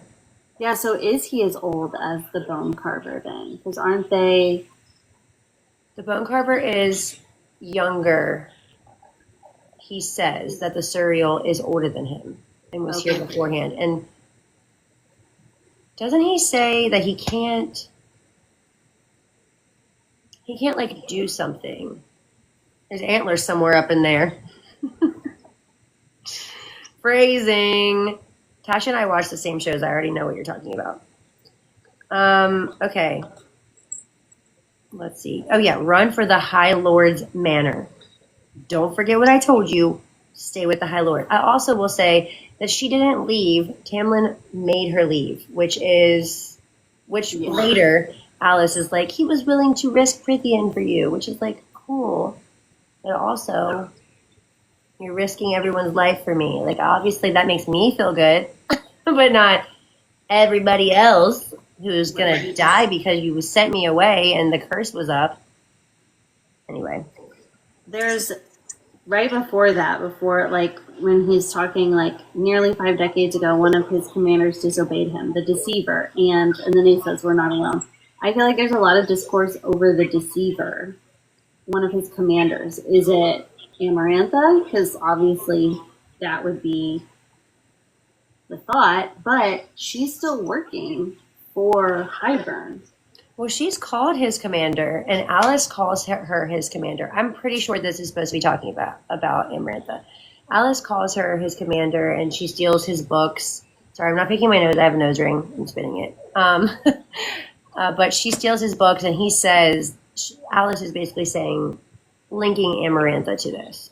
But I don't have the exact quote. I think I actually highlighted that section. I could look, but yeah, I want to keep an eye out on, because I thought it was referenced that she does still report back to the King of Highburn, which makes me wonder: is there another? Oh yeah, because I think you said, but spies and courtiers and lovers, they all infiltrated the various high fae courts. Mm-hmm. So maybe Reese's family. And the Deceiver is interesting. Obviously, Feyre calls herself that later after Amarantha calls herself, because Amarantha. I thought that Alice said something about Amarantha being the Deceiver too, but Adian also calls himself the Deceiver, which is weird. I don't know how that connects, but the Naga fairies made of shadow and hate and rot. Which is, it also obviously gives Daglin or Bald, but it gives Night Court to me. I'm like, these are creatures of the Night Court, shadow, or creatures of creation of Greece or something. Also, like, we don't know what the people of the Night Court, like, what are their powers? We don't know, because Rhys hates them unless they're in Valaris. He's like the worst High Lord. Sorry. I'm not like a total Rhys hater. I do love him. I love him as a villain. And if he's not a villain, then I will hate him. But I just don't know what the powers are. I feel like that could come, like, it all sort of culminates to, like, what is everybody who is winged and shadowy, and where do they come from? Well, the only shadowy people are Rhys and Azriel. But there's shadowy, like, King Morven is, like, very shadowy. So, like, what's the connection between... And then, like, obviously, there's, like, other beings that are shadowy. So it's, like, I feel like maybe he has a connection to this, like, underworld or, like, Valgi, maybe even people are saying, rather than it being, like, all of the people are... Oh, yeah. I don't think it's the...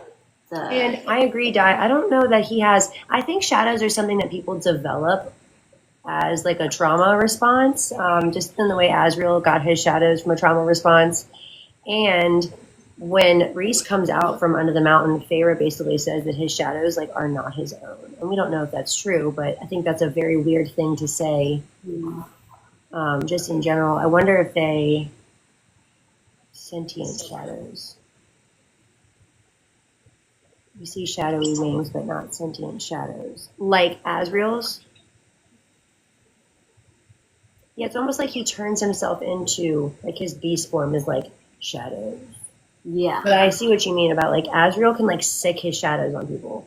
Yeah. The murder twins, do they have shadows? Az and Runes have sentient. Yeah, Rune does too. Illyrians are Daglin creations. I feel like they're, like, hell pretending that Daglin did it. Like how they made Hunt. I do have to get off soon. I gotta get to 12 o'clock here, y'all. We can fly through. If any of your, like, big favorite... Oh, last thing. Free me and return to the High Lord's side. Return. Yeah. Return. I have that they see Made from a Starless Night, and then the chapter 15, like, continuing on to the description of the Naga, is their amber eyes.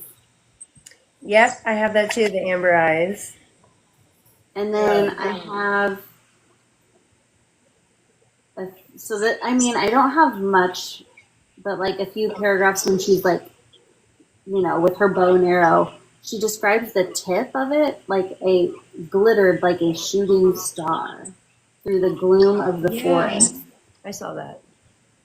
I think I highlighted that too. Oh, yeah. I have that right here.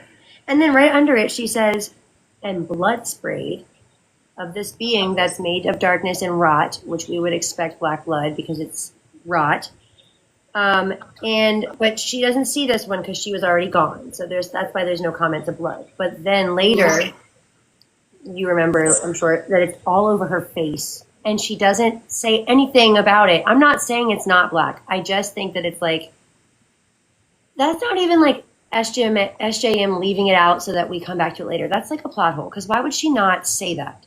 It's weird. Because otherwise it's like if she's not mentioning it, it's because it's normal blood color. But it can't be. It cannot be. She's such a blood noticer. It doesn't make sense. Yeah, that's why I'm like, maybe it's... I just feel like she left it out. But it's like, it's almost so intentionally left out. It's like, so this is black? Like, just say it at this point. She even talks about when Tamlin touches her face and his hand comes away bloody. She doesn't say that it looks... She's not talking about it at all. Yeah, so I don't know. Maybe it is just normal blood color. Which is would be so weird. Oh, and then why did the Naga want to rip off... Oh, wait, did I skip something that you wanted to say? I don't think so. The Naga says, do you know what you've cost us?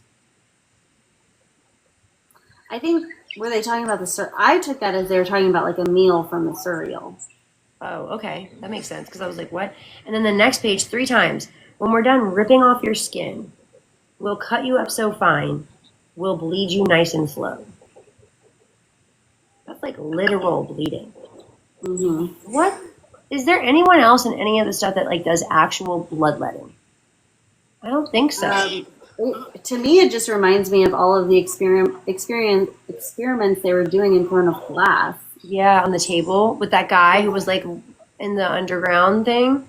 Yes. And well, when Rune and Hunt and all of them were captured, they were chopping them up. Oh yeah.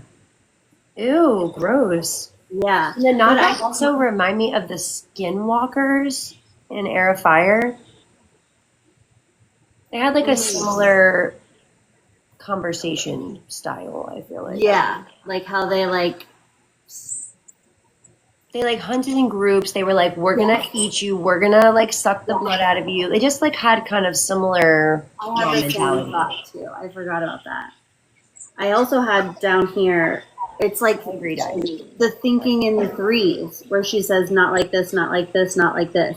Yeah. And then the next page, she has High Lord, High Lord, High Lord. Like, she just... Oh my God, he has literally did the metronome that we were talking about. Yeah. He did that. Okay, we're almost done. I think this is... this is my last page, I think, that I have so far. Yeah, blood and gore drip from them, staining the deep green moss. I was tracking a pack of them. These 4 escaped. The 4 Naga, which are obviously black, represented the 4 black horses leading to Hades. So this kind of puts Tamlin on the other side of the Hades story. These are important books, and Kenny talks about it a lot. Oh yeah, numerology. I'm super into numerology. I love that. Oh wait, but 3, I'm assuming with this book or all? Hi, Stardust. I think all of them. Oh, okay. Even Reese does it. Amaranth does it. Like Throne of Glass and Crescent City, or just in ACOTAR series? I think just in ACOTAR. Oh, okay. Is all I noticed. And then the next page, 136, he obviously heals her. There's that metallic scent again. Not just heals her, but takes her pain away. Oh, yeah. It says, the pain in my face and arm faded and vanished. His eyes darkened a bit. Lessened. Yeah. That's crazy. And that's what I wrote down. Oh, wait, I didn't write down healing, but that's like Irene, right? Yes, and Thiessen. No. Helion. No. Thiessen. Thiessen. Is it? Yeah, because Helion's a spell cleaver, and Thiessen, they both have white light. Thiessen is a healer, and Helion is a spell cleaver. Oh, I couldn't remember which light. CC is all about 7. Yeah, 7 by 7. And there's also the 3 references. And I was just thinking like the 3 word keys, the 3 feet of the cauldron, the whole, so there is some overlay, but yeah, I'm sure there's way more 3s in this. Mm-hmm. I don't have much more aside from like when he says, "Let's go home." He's like calling the manor her home. Aww. And I don't think he's doing it as like Lucian is like crafty, right? Like he's like plotting, where Tamlin is just like, I mean, Lucian, he's like, you're not even trying, you're not even blah, blah, blah. He's just being himself. Which is just really funny because Feyre said the opposite a few pages back, where she was like coming, I think in chapter 12, where she was like coming at Tamlin, and he's like, why, basically like, why do you like Lucian? She's like, he just is who he is. He's not trying to be someone that he's not. And it's like, well, maybe if you were around Tamlin, you would see it's the opposite. Like Tamlin just is who he is, and Lucian he's tricky. Oh yeah, he's definitely he's like the only one who's actually, he's trying to plot and scheme, like you said. And Tamlin's just trying to be, I don't have a hair tie. He's just trying to love and be a lover boy. Mm-hmm. That's all I got. Yeah, I just had the very last sentence that just said, I didn't detect a trace of triumph in him, but rather a deep, unending sort of shame and defeat. I think she's finally starting to see the similarities that she has with Tamlin. Which, yeah. Sorry, I'm reading because I didn't even read that last paragraph, but my husband's calling me. He's like, please, can you go to sleep? But yeah, that was like a crazy little jumble. But we got a lot of, we got Prithian lore and we got Surreal lore. I know. A lot. Shady. I love Lucian. I love him. Wrap him up for me. I'll take him with a little doggy bag. I love him. He keeps dropping hints, sending her out to a creature that could give her answers, but he underestimated how on the pickup they were slow on the uptake. Thank you so much. Thank you. Thank you for coming, you guys. So I was a little off with my chapters. So we're going to do 6. I said 12 through 16 on the event. So we're going to do 16 through 20 next weekend. And we're going to do the midday. Yeah. Try the midday. Because, yeah, we had some comments about people overseas.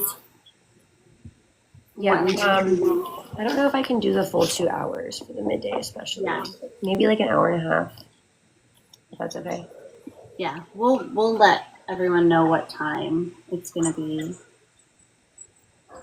Okay.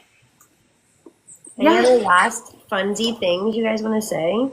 One. Is anyone doing the reread, or do you guys just have like really good memories?